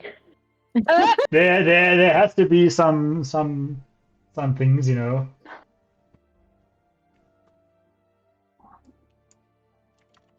Adulting in fantasy games too. I have a question. Who keeps track of all this, of how the accounts grow and shrink? what about Totally not investments? the spreadsheet that I have. What are the... Do you guys Any work chance on to the work pillar in system? finance? Sorry, Kush. What? Do you have the pillar system? Do you have the space for investments? How does that all work? This is Altari just bringing in Feywild crap. Is it a fixed interest rate? He kind of like looks at Altari. You'll have to explain to me what you're looking for. Interest rate will change annually. It's a fixed interest rate for 1 calendar year from the time of opening the account, and after that, the interest rate gets re-looked at. If you were to take the most premium package with the 7.4% interest, should you deposit 750 gold pieces with an annual contribution of 100 gold, you will make enough interest in the first year to cover one of your month's banking charges. There is obviously, the more you deposit, the 1 year to cover 1 month's bank charges. yes, that is. Sounds like a scam. Wow. If you were to deposit 7,000 gold pieces, though, you would make enough in your first year to pay off every single month, with a initial deposit of 7,000 gold pieces and an annual contribution of 100. The first year you will make 210 gold pieces back, which I'm realizing I'm now saying gold and not platinum. Forgive me as DM, I'm confusing the two things.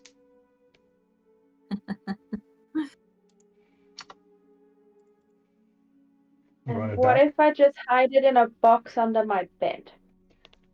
You're welcome to do so, but that is not secure, nor do you have access to your money wherever you go. You don't know about my magic. You don't know me.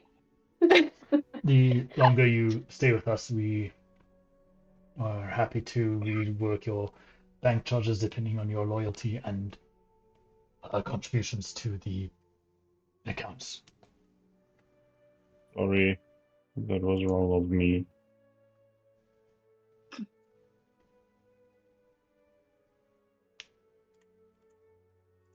No. Well, I don't know if I'm just bad at math, or no, you didn't. But if I put in 500 platinum, 2% of that is 10. So technically, then I should gain 10 platinum per month, minus the 5 platinum per month bank charges. So my money still grows every month by 5 platinum. You see, he kind of. You guys charge for us taking money out for like every little, or putting money in? Yeah, they swipe charges, ATM charges. He gives a smile to your savings account. To your pointing out what of the facts. Well, congratulations, you have proven yourselves to be worthy clients. You have qualified for a 50% discount on all packages. And for how long? For as long as you sign a contract with us if you sign up for 1 year, it's valid for 1 year, and then we renegotiate the bank charges when you re-sign. And no, the 3 premium packages with platinum pricing have no extra fees. And is there something like I don't know, a bonus that if I don't withdraw funds for 3 years, I get a bonus package, like getting something Gosh. out. Um, you know, No, not so much. If you don't withdraw, however, we have minimal thresholds which we can go over once you have signed up. That depending on how much money you have stored in your accounts with us, you qualify for different rewards. and just to get this straight, now that we've got this 50% discount, that means if I put in 500 platinum now, I'm technically growing my account by 7.5 platinum per month, right? He takes out this paper and he scribbles a few things. On the 5 platinum a month package. More or less, something like that, yes.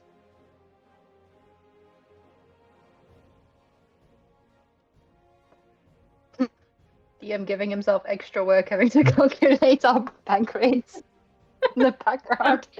If we were really good customers and like every month we add more money to our account, would you give us like a loan account where we could take out money that we didn't maybe like have at the credit moment, but then we card. get to pay you back? The loan accounts are unfortunately only for clients who have been with us for a minimum of 2 years, with proven track records.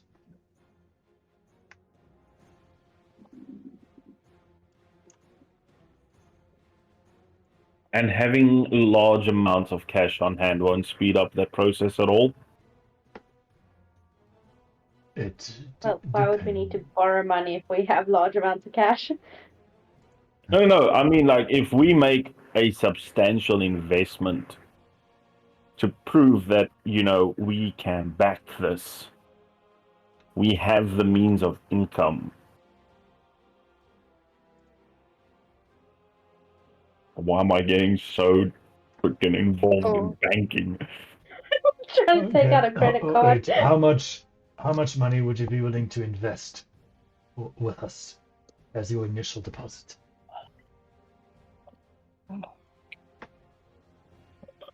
I'd say my initial deposit personally would be about 550 platinum. That's 5,500 gold. And which package are Well, you when at? you say it like that, it doesn't sound like a lot.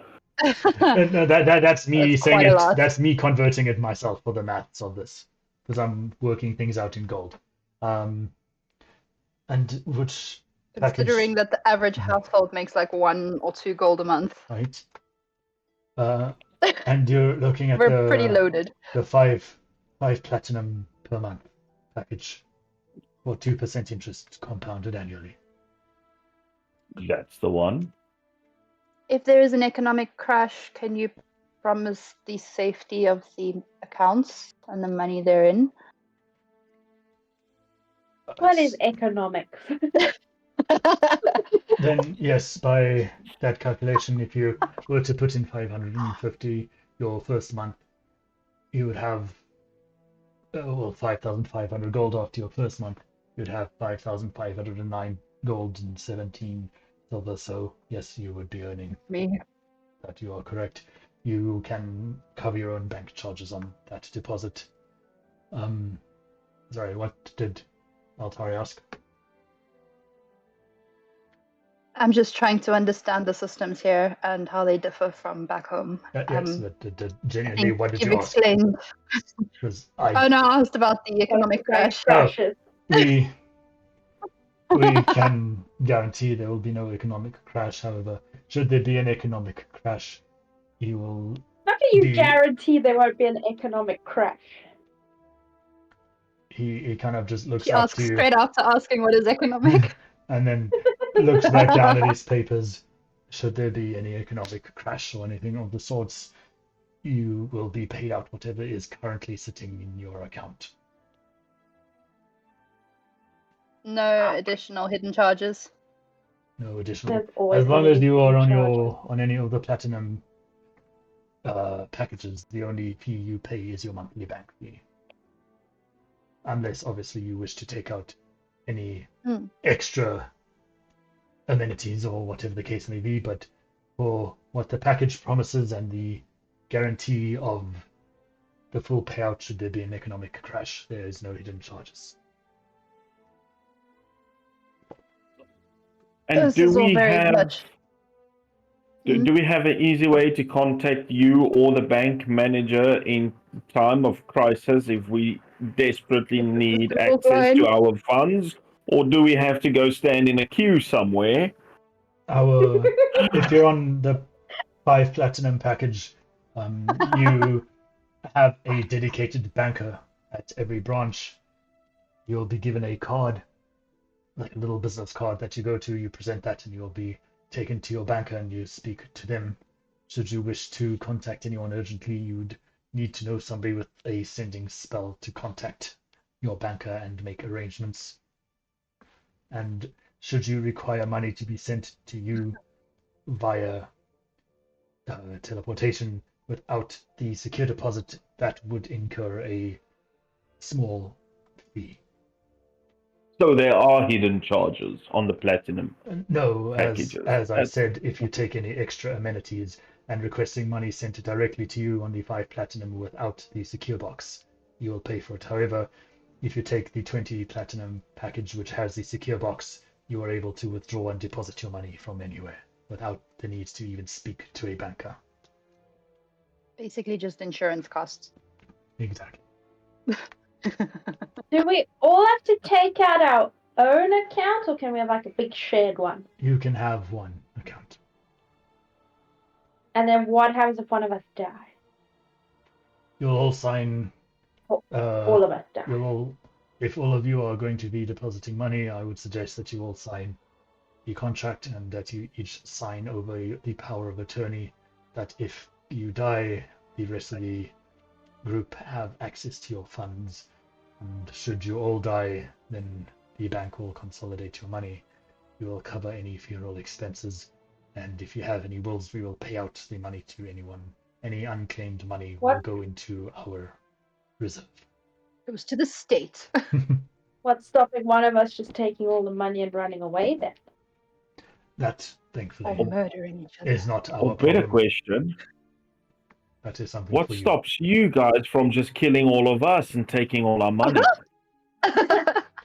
What stops them from just vanishing with our money? How do we know this guy's actually really a banker? Maybe this is all a setup. You know, Visilva, that's a very, very good question. How dodgy is this dude called DM at the moment? If you wish, you can give me an insight check. I will just for the lols. Because, I mean, how convenient. We get paid a lot of money and now suddenly banks. Yeah, suddenly it's a 13. You can see he, like, at all these questions, he's kind of just like put like his fingers to the bridge of his nose, and you can see there's a bit of an exasperation in him, but he seems 100%. Okay, let me not use the word seems, otherwise people are going to think something of it. He is being 100% sincere in everything he's saying. I love the fact that we make the DM work hard some games. I am just a banker. Make your decision, if you please. I do not care what you want to do with your money. I've been working for Bo for 65 years, and I can promise you, not once have I heard or seen of any employee of Bo stealing money. We undergo strict security checks every day, and if at one time that money did go missing due to an external factor, no one in the banks was allowed to leave. We all stayed in the bank for a week while they cleared each and every one of us individually. And no one was allowed to go, even if you were cleared, until everybody was cleared. And by that, I mean everybody across every branch, across the entirety of Nocturne.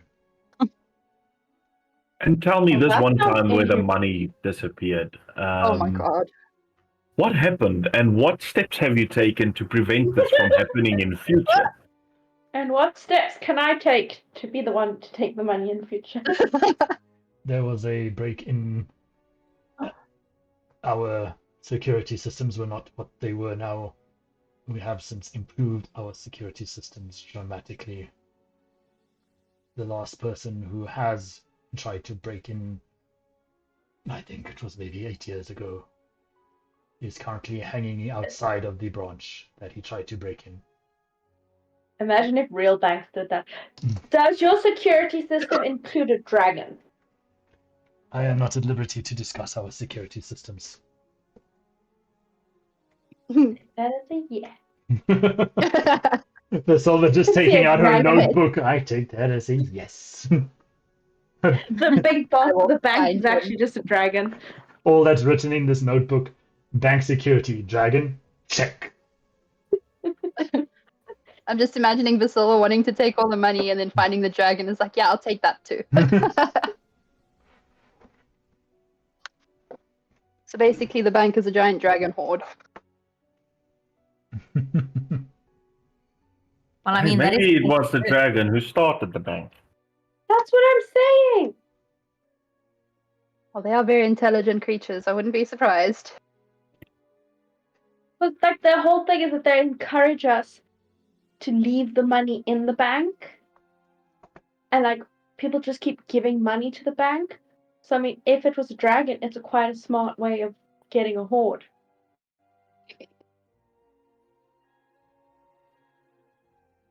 Shadow, you've been very quiet throughout this whole ordeal. With your whole experience, what would you suggest is the best approach? the one that costs me the less money but makes me the most.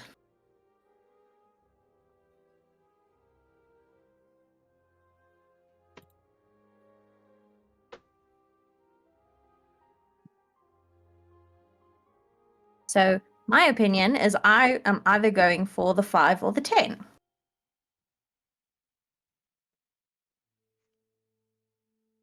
Honestly, I'll probably go for the 5.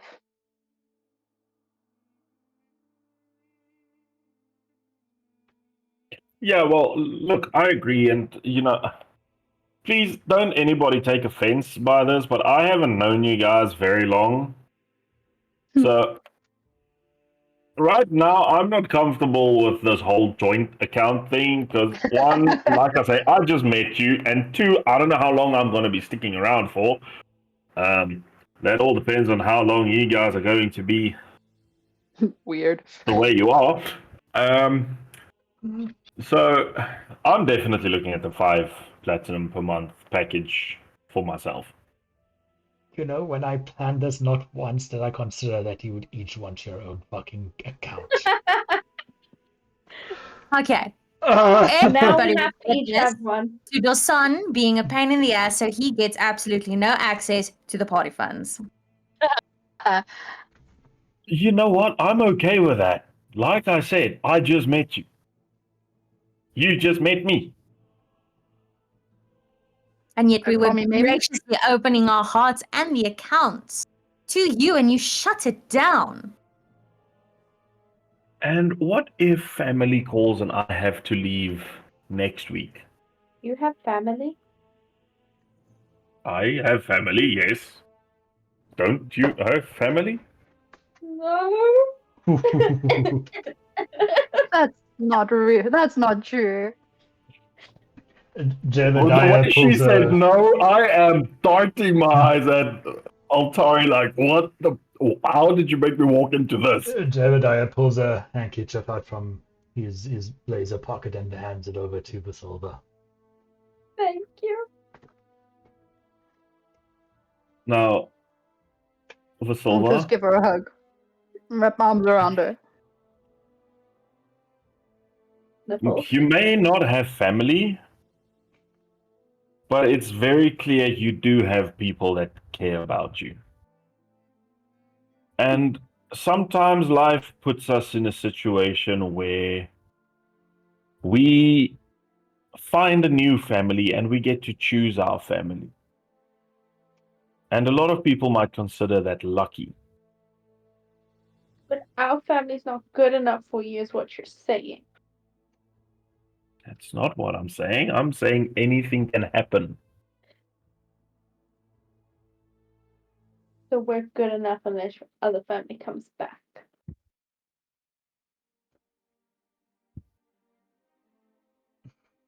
I barely know you guys.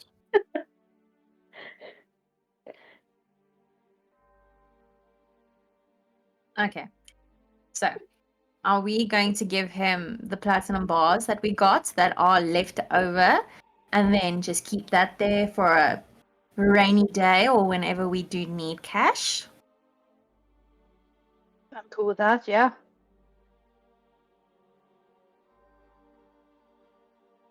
Because that still leaves quite a bit in.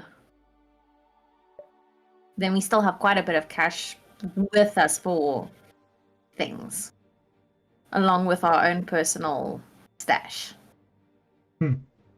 E.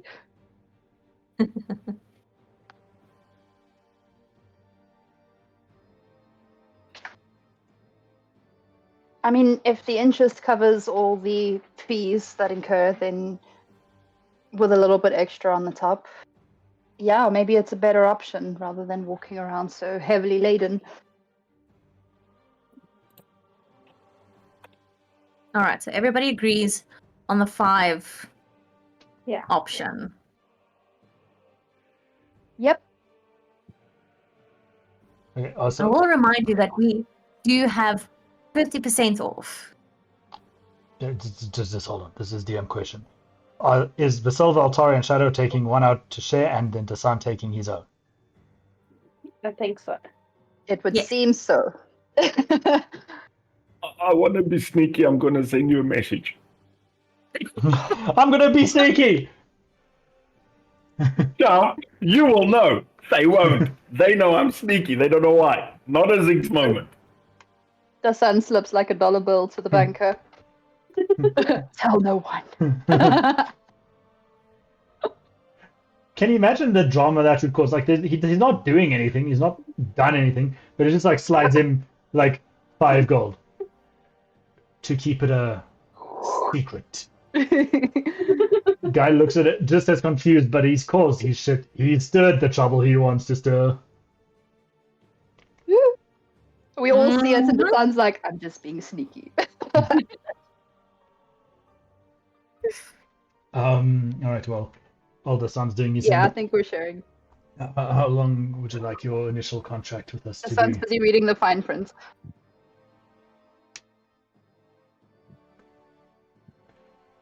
Indefinite? Until we stop? We Until we stop. That's legit.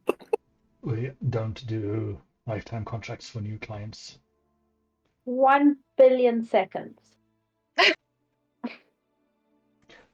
How many years? Mm. Oh my. Yes. Well, as our pragmatic personal banker, what would you suggest? Well, he looks between you, gauging by your relative youth, you being an elf, the two, you pointing to the silver, seeming to be incredibly young still, and he looks at you seeming to be in really good health. I don't think there's any risk taking a long-term contract. Maybe start off with a 10-year contract. I do, however, need to just stipulate before I get accused of hiding costs. Should you wish to cancel your contract prematurely, there will be a cancellation fee, which will be calculated at the time of cancellation. That will be the only, he does a little air quotes, hidden cost.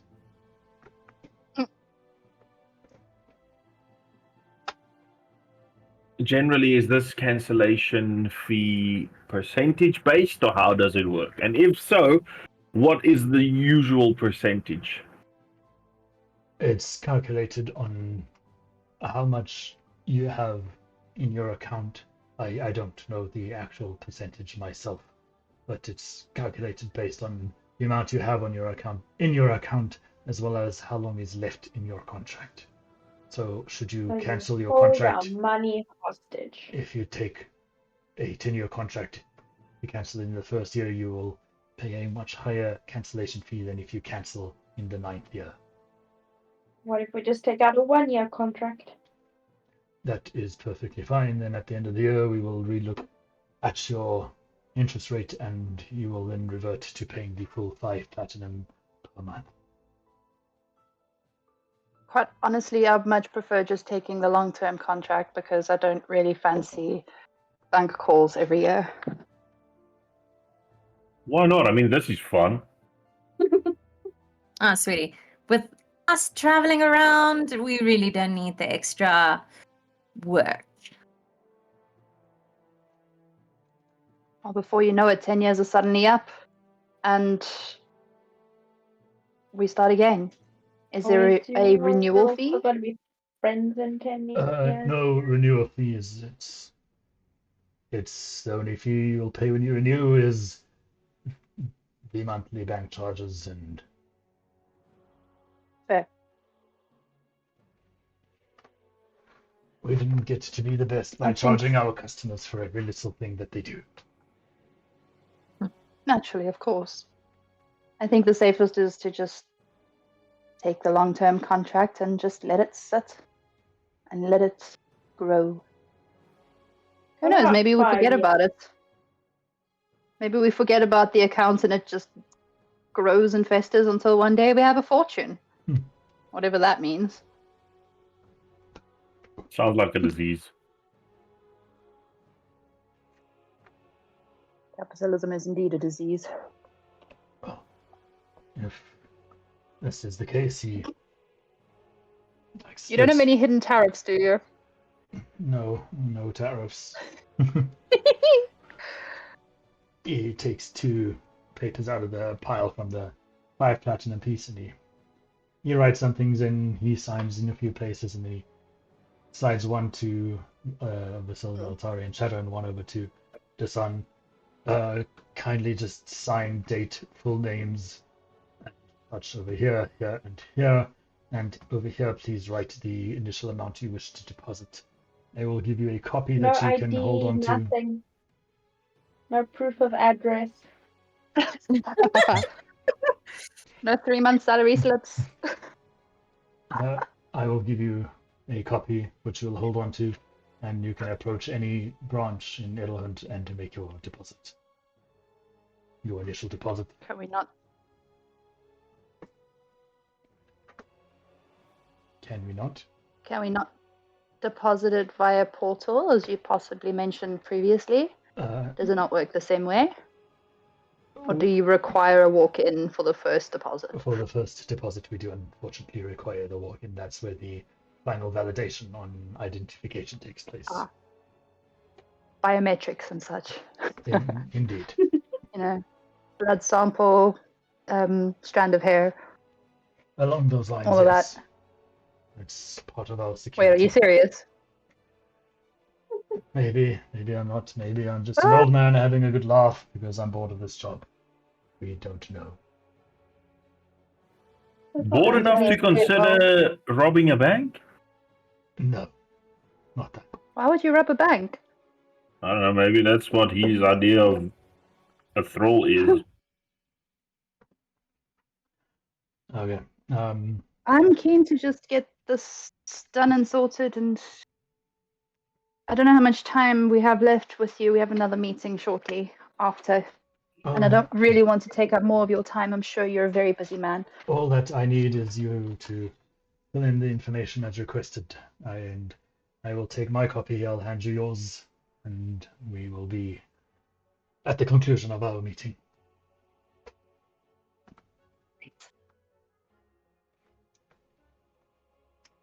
So we just give away all our money and now we won't be able to afford a house.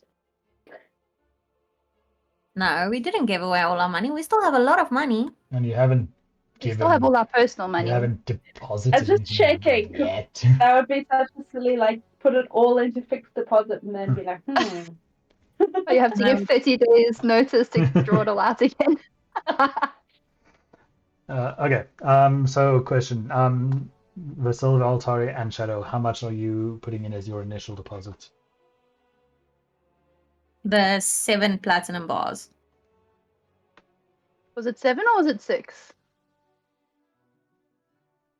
7. I think we each took one.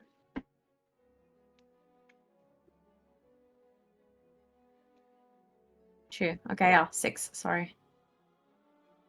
I know Dasan doesn't trust us, so he can do his own thing with his own money.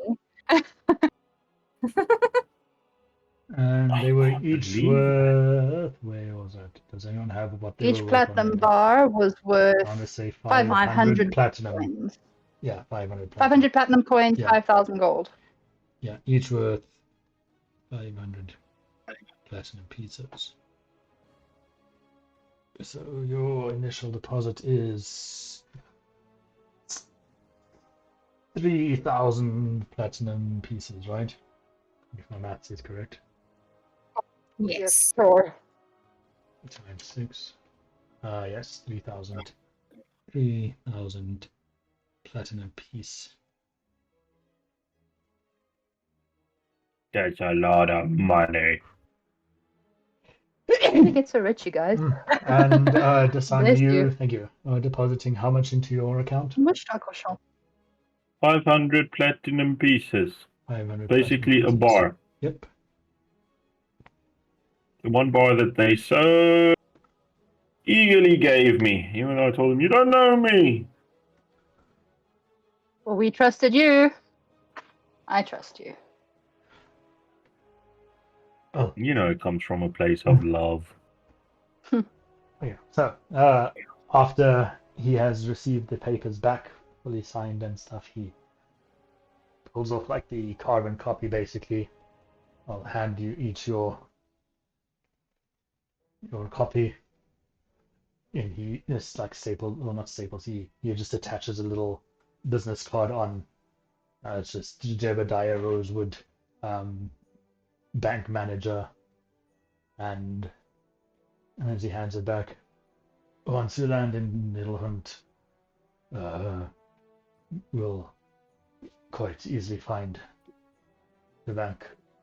You're going to disembark on the ship, head down the main street, and basically just keep walking until you get to the T-junction, the big white stone building in amongst all the darker buildings is the bank.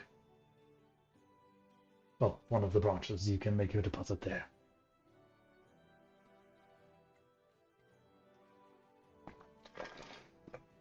Thank you. Must restack his papers, gives him a little smack on the desk, sticks them in his satchel, stands up and reaches his hand out for a handshake. It was a pleasure doing business with you. Likewise. Thank you for your time. Of course. And he will head off.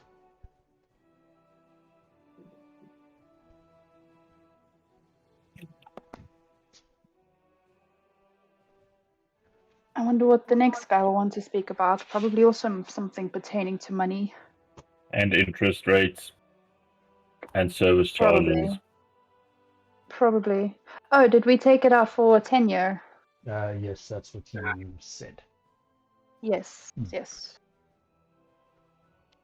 Just marking that down in my little journal so that I keep track of what happens. I'm sure Shadow's keeping track of it too, since party funds and all that, but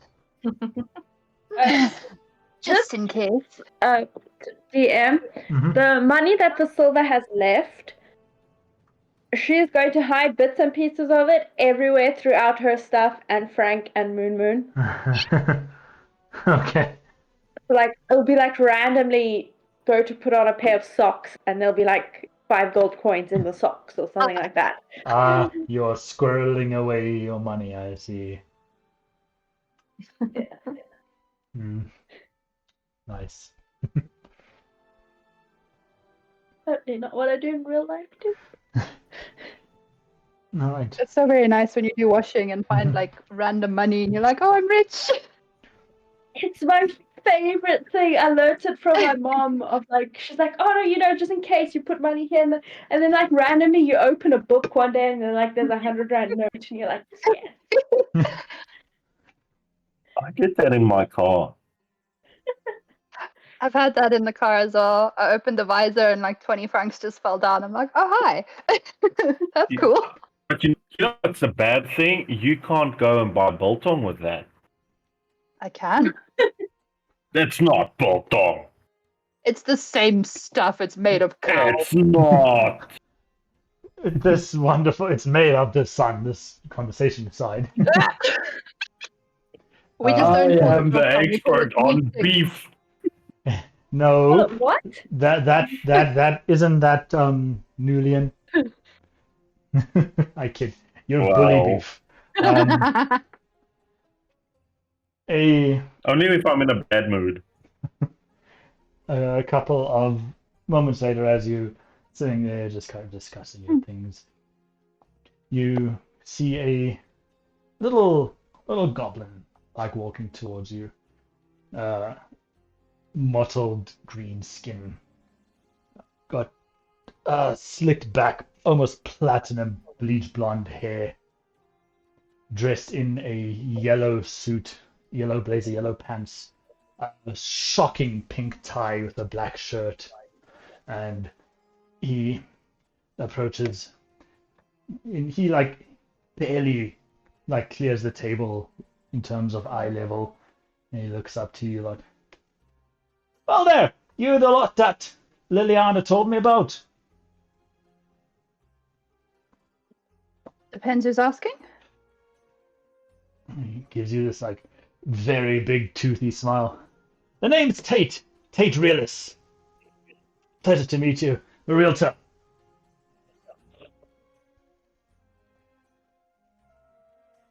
Pleasure's all ours. Realtor. Please join us. Yeah. He like hops up onto the chair and he scooches himself around. "Right, so I believe you're heading into Elunéth for an extended period of time. Gonna need a place to stay, aren't you?"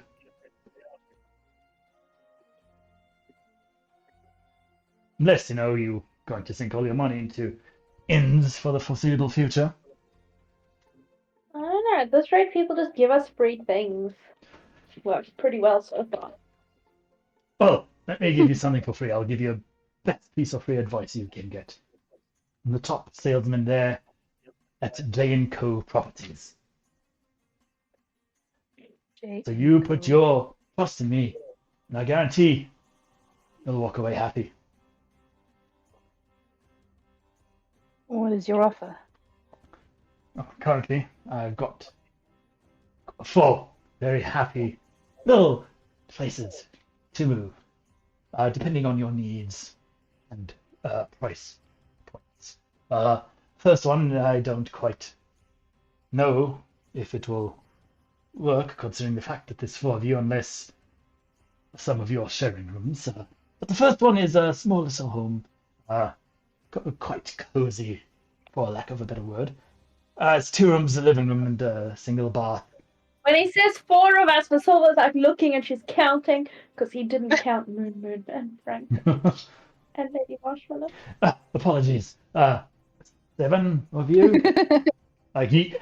This guy is sharp-eyed. He instantly sees this and immediately just like corrects himself, adding them in. All right. Well then, let's just forget about that one. That one definitely won't work.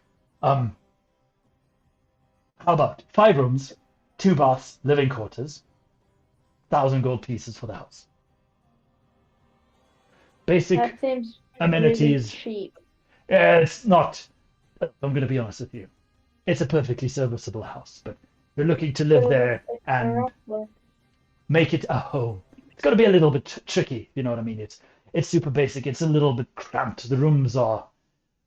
He kind of like, when a kid like reaches their arms out to say like this much, he does that.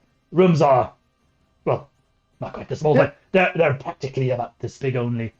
So if you're looking for comfort, maybe not your best bet, but if you're looking for cheap, this is probably what you want. But before you How decide, much did you say about that? 1,000 gold. 1,000 gold. How much time are we actually going to spend in our house? Before we make our decisions on exactly which property you want, let me just tell you the others, and then we make our decision, yes? We've got a large home, up on the... Oh, probably need to mention to you. Don't know how well you know it. Not going to sit here and tell you geography. But this small home is in the lower city. Nothing wrong with that. But just so you know, keep that in mind. It's in the lower city. We got one of our two larger homes. The first one is on the... Well, both of them are on the upper parts of the city. First one, 7 rooms, 4 baths. Got living quarters and a library. And that one's going for 2,500 gold. It's a bit more cozy than the other one, but I'm sure we can, find the lot of you something really special, because you look like a special lot. We got the other one, 9 rooms. Each room has its own ensuite bath. Got an extra bath as well for when you get visitors that they don't have to walk through your room, because we know that's very awkward. It's got living quarters, it's got kitchen, it's got maid's quarters, it's got a library and another room which is previously used as an armory, but you can convert it into whatever you wish. That one is 5,000 gold pieces. And then our last one, and as he starts talking about this, you see like a little glint in his eye. Now, hear me out, because you're going to be a little bit confused when I say what I'm going to say. But we got one just outside of the city proper. Maybe a mile outside. Still governed and considered part of Elunéth, but not part of the main city. This one's going for 1,000, but it's a little bit of a run-down place. It's as we say, it's a real fixer-upper. But let me tell you, it's a perfect place to build your dream home. I can even put you in contact with builders and contractors who would be willing to do it at the best prices you'll get here in Elunéth.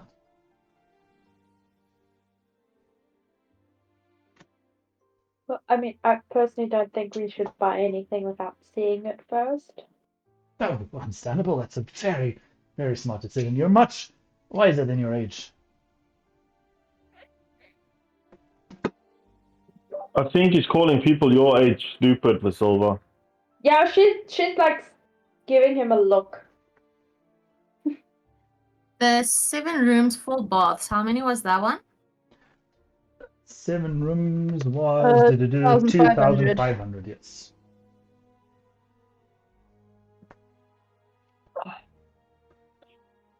Do any of these homes you described have... well, I have 2 important questions. Garden space, number 1. And the second one, how many of them are located in busy streets? Garden space, unfortunately, none of them have garden space. The best bet you'd have for garden space would be taking the more rundown and building your own dream home, your own residence, if you would, your own safe haven. And as for busy streets, they're all on relatively busy streets. Except for the one that's out of town. Except for the one that's out of town. Okay, look. You seem like lovely folk. So, how about I make you a deal? Because you see, the one that's out of town, we've been sitting with it for quite some time. And we need to get rid of it. And I've been given the absolute honor of doing so. I make a set commission off of this house, regardless of what is charged. And honestly, I don't even care about that right now. I just need this out. I need this out of my portfolio so that I can get a new product in. So, how about we agree to that rundown place? Here and now, we sign the papers, and I'll give it to you for 500 gold.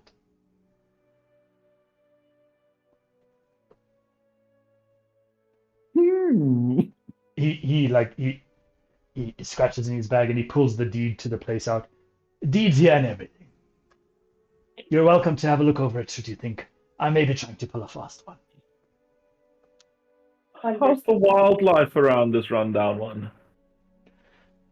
Yeah, it varies depending on the seasons, but bit of this, bit of that, nothing scary, I guess. Regular deer, sometimes a bear, an owl bear, but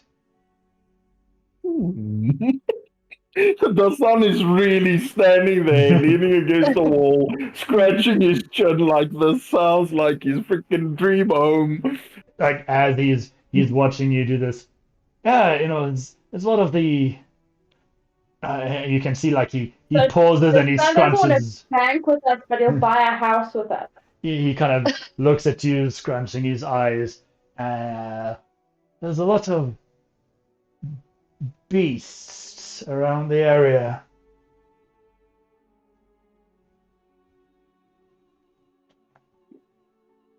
My only problem is, what is your definition of fixer upper and run down? How much?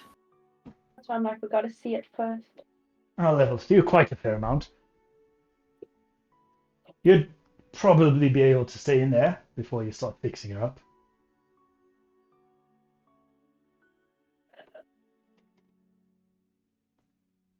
I mean, it's not like we're not used to living out on the road anyways, and worst case, we can always stay at an inn anyways.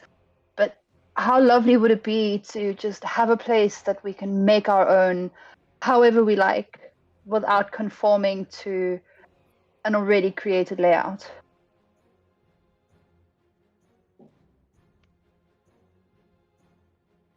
Yeah, so shall we take it then? I do agree with Visilva that I do think we should see it first, but I'm very much leaning towards the latter one. Yes. Especially if it's got more countryside, it's a little bit more away from the hustle and bustle of busy streets. He bends over, scratching in a little satchel again, pulls out another paper. All right.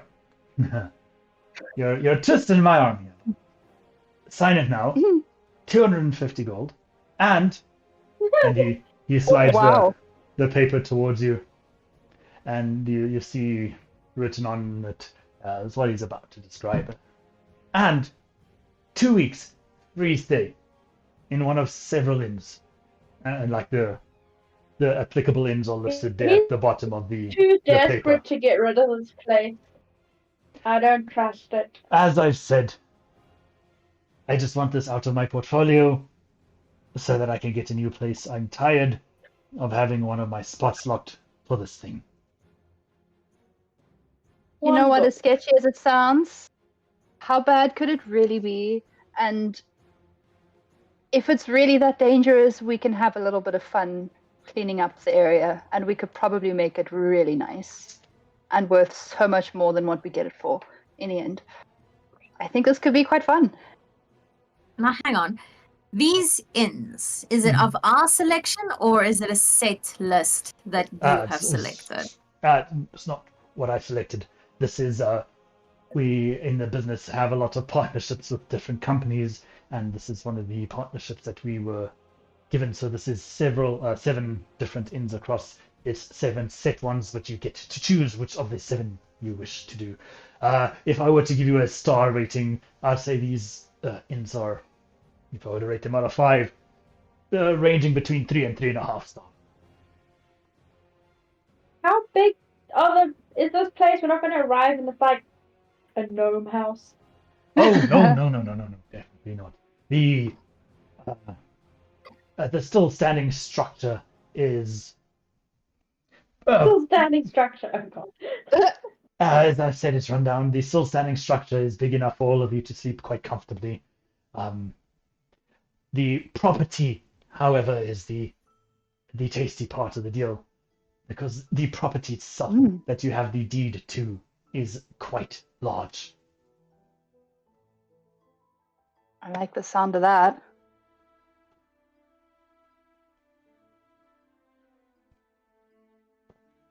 Could set up an archery range out back. With space to spare.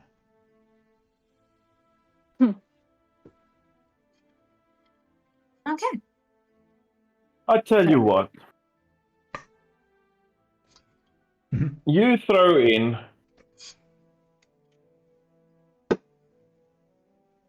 2 crates of hay in the deal. And you have a deal. He kind of like raises an eyebrow to 2 crates of hay. Okay, how big is a crate? Cart-sized. Okay, 2 carts of hay then. Give me a persuasion check. With a -1, really? That's a Yeah, 3. Mr. Charismatic. That's a 3. So then, Dasan, you are taking the house and the deed for yourself. No. He's a businessman. You need to negotiate. Oh, but now you are willing to negotiate sharing a home but not a bank account. I'm just trying to score some hay. You know what? I was not going to agree to the hay because, quite frankly, it's a weird request. But I like her sass. You got a deal. That sounds So what Now, did you hang on, super hang on. dodgy. I'm very confused now. This is going to be a shared deed between all of us. Yes, and? If all of us sign the paper, I'm quite happy to take it. And you get your hay, darling. Everybody wins. You see as I am happy as well. they kind of start I smiling. would like to contribute some to it. I Oh, 100% believe we're getting scammed, but it's only 250 gold. And we're rich. I'm rich, bitch. Well, Visilva, that might be. But look, I am personally not very used to luxury. I'm traveling most of the time. But having a place to come back to every now and again just to settle down and take a breather does sound quite nice.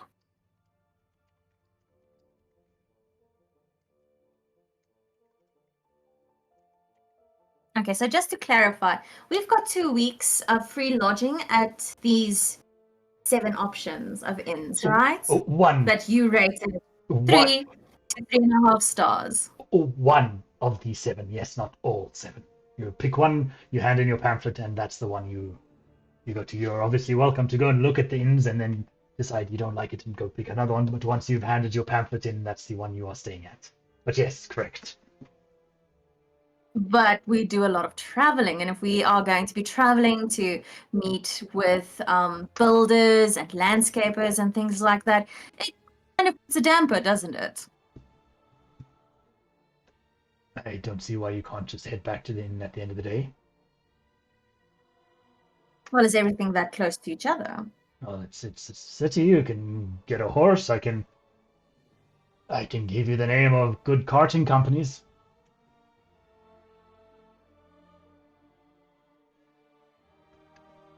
Well, then you've got yourself a deal, darling. Wonderful. He grabs some papers out and pushes them over. All you need to do is sign, and I'll take the payment, and we move on. Is the payment 250 or is it 500 with 250 up front and 250 after seeing the place? 250 total. And the hay. And yes, of course. Shadow, I'm happy to contribute to this. If this is going to be a home base for all of us, I'd like to contribute. No, we can take it out of the party fund, which is... Hey, I have to contribute in some way.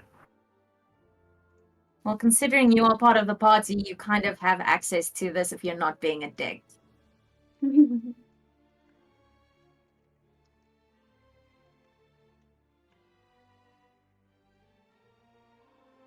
Yeah, I suppose that's what the party funds are there for. I mean, where else are we going to get our own dwelling for a steal, basically?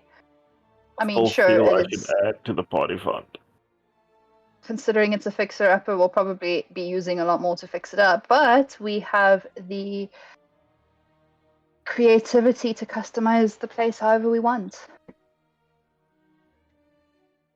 The most interesting looking house.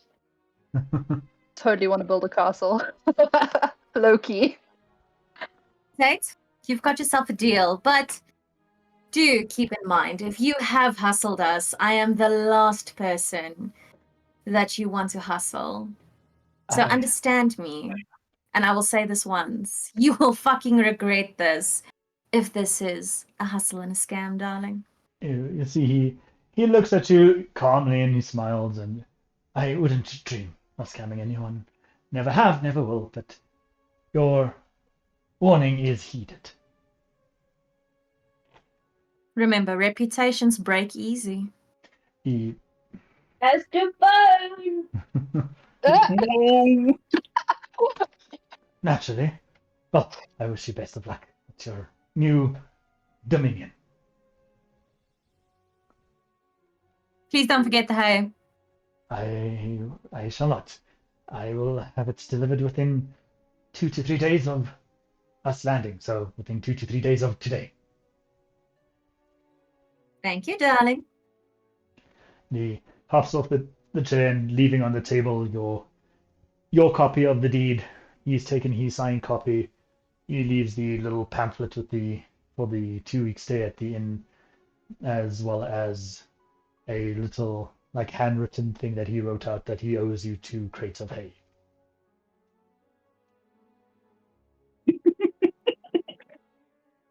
I love it. And as he heads off, just to end the session in the way I kind of hoped, and it's going to work out nicely with the timing. You hear the voice that echoes through the ship, essentially the arcane PA system. Ladies and gentlemen, we are making our approach to Elunéth. If you would like to have a look at the viewing deck, please note you have 2 hours to do so before we start our descent, and you will all be asked to return to your rooms for our landing procedure.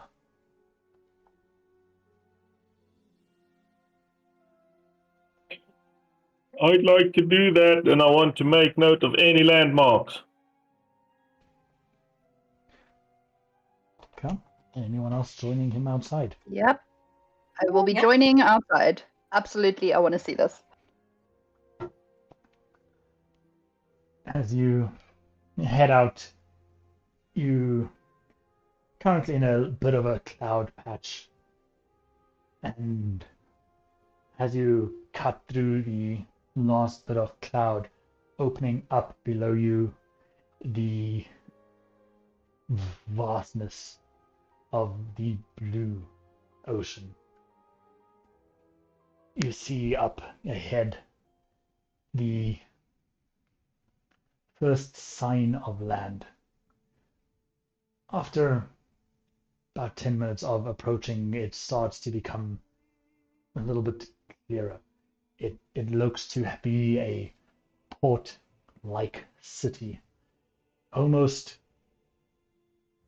leveled from what you can see.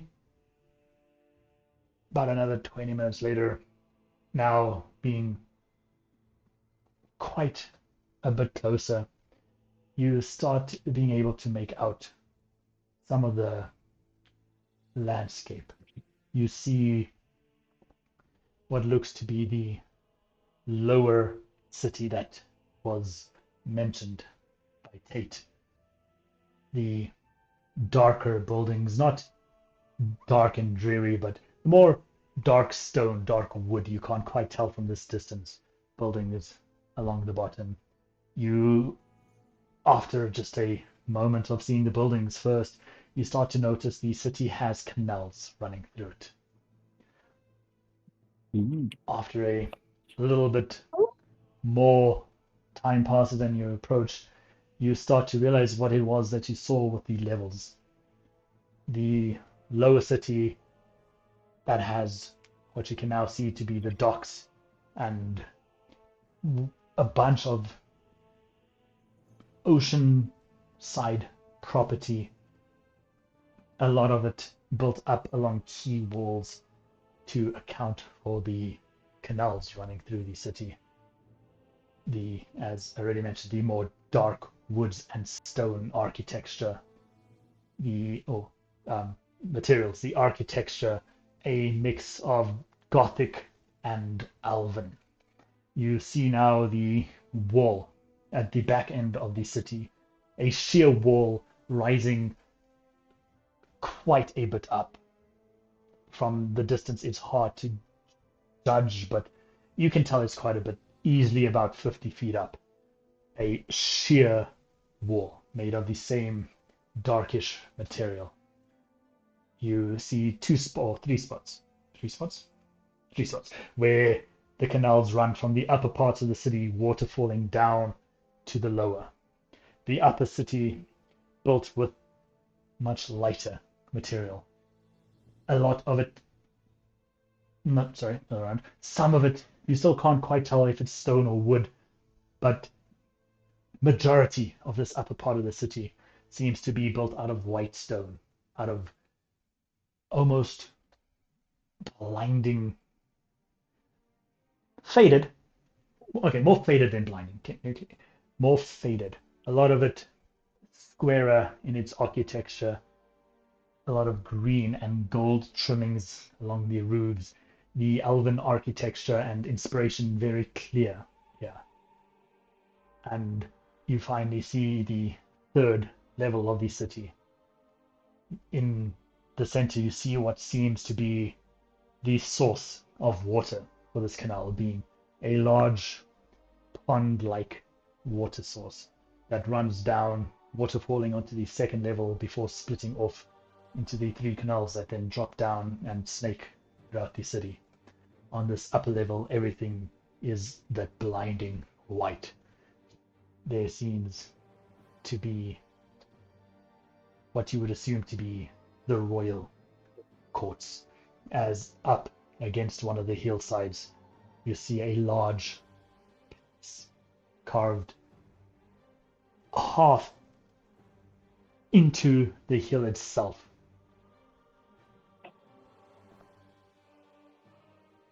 After the last bit of approach, kind of just before you know you have to go in, being able to start making out a little bit more details, you can definitely tell the lower city is the more working class. Not that it looks poor, but you see the fisheries, or you make out what looks to be fisheries along the coast, along the quay walls.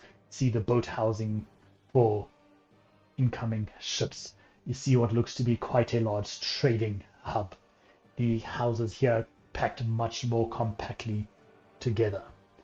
A few of it a little bit more spaced out, but for the majority of it, it is quite clustered, almost built on top of each other.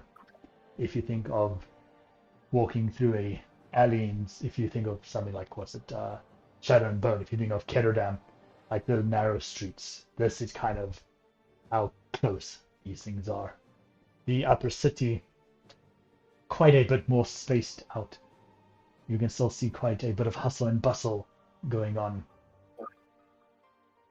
And the palace being the only, well, not the only structure. There's another one with a large green roof that those of you familiar with what cathedrals would recognize it to be a cathedral. But that being all that seems to be happening on the upper levels. And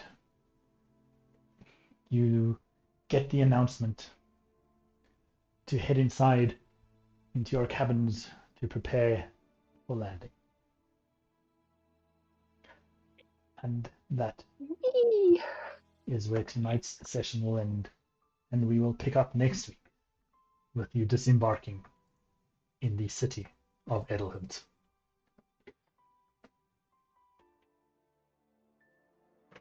Super exciting. That was so much fun. Oh, I'm glad you enjoyed the banking. Altari's first city in this world. You should feel right at home, Altari. it looks nothing like home, but I'm excited to see how, a city that what I am material plane cities are like. very excited I was more to share. referring to people. It is a city I am very excited to share with you all. There's a lot of work that has gone into this and redesigning it and redesigning it.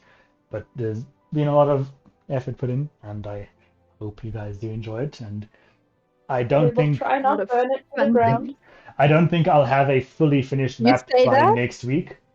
But I'll give you guys a rough map for next week, and I'll put it up here on screen so everyone in stream can see the concept of it. And then when the overly detailed map that I will save in 8K resolution is done, I will share it with everyone on the group and put it here too, and everyone can see shit and look at the cool things. Yay! Cool thing. All the effort you World put in. exploration. Yes. New all- area unlocked. Yes, a new part of the map has been defogged. And that is then where we will end tonight's episode. Thank you so much to everyone here on Twitch for joining us.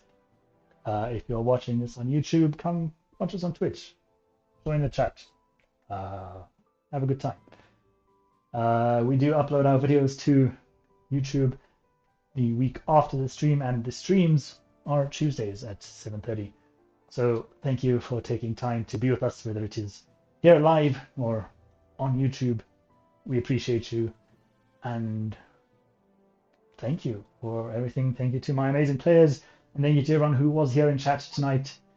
I do wish you all an absolutely amazing night further, and we are going to revert to something because I have looked into this. So until next week, I wish you all an amazing week. Have a fantastic time. Stay warm. And why don't we go claim some stars? Have a good night, Oh, everybody. hell yeah. Bye. Bye.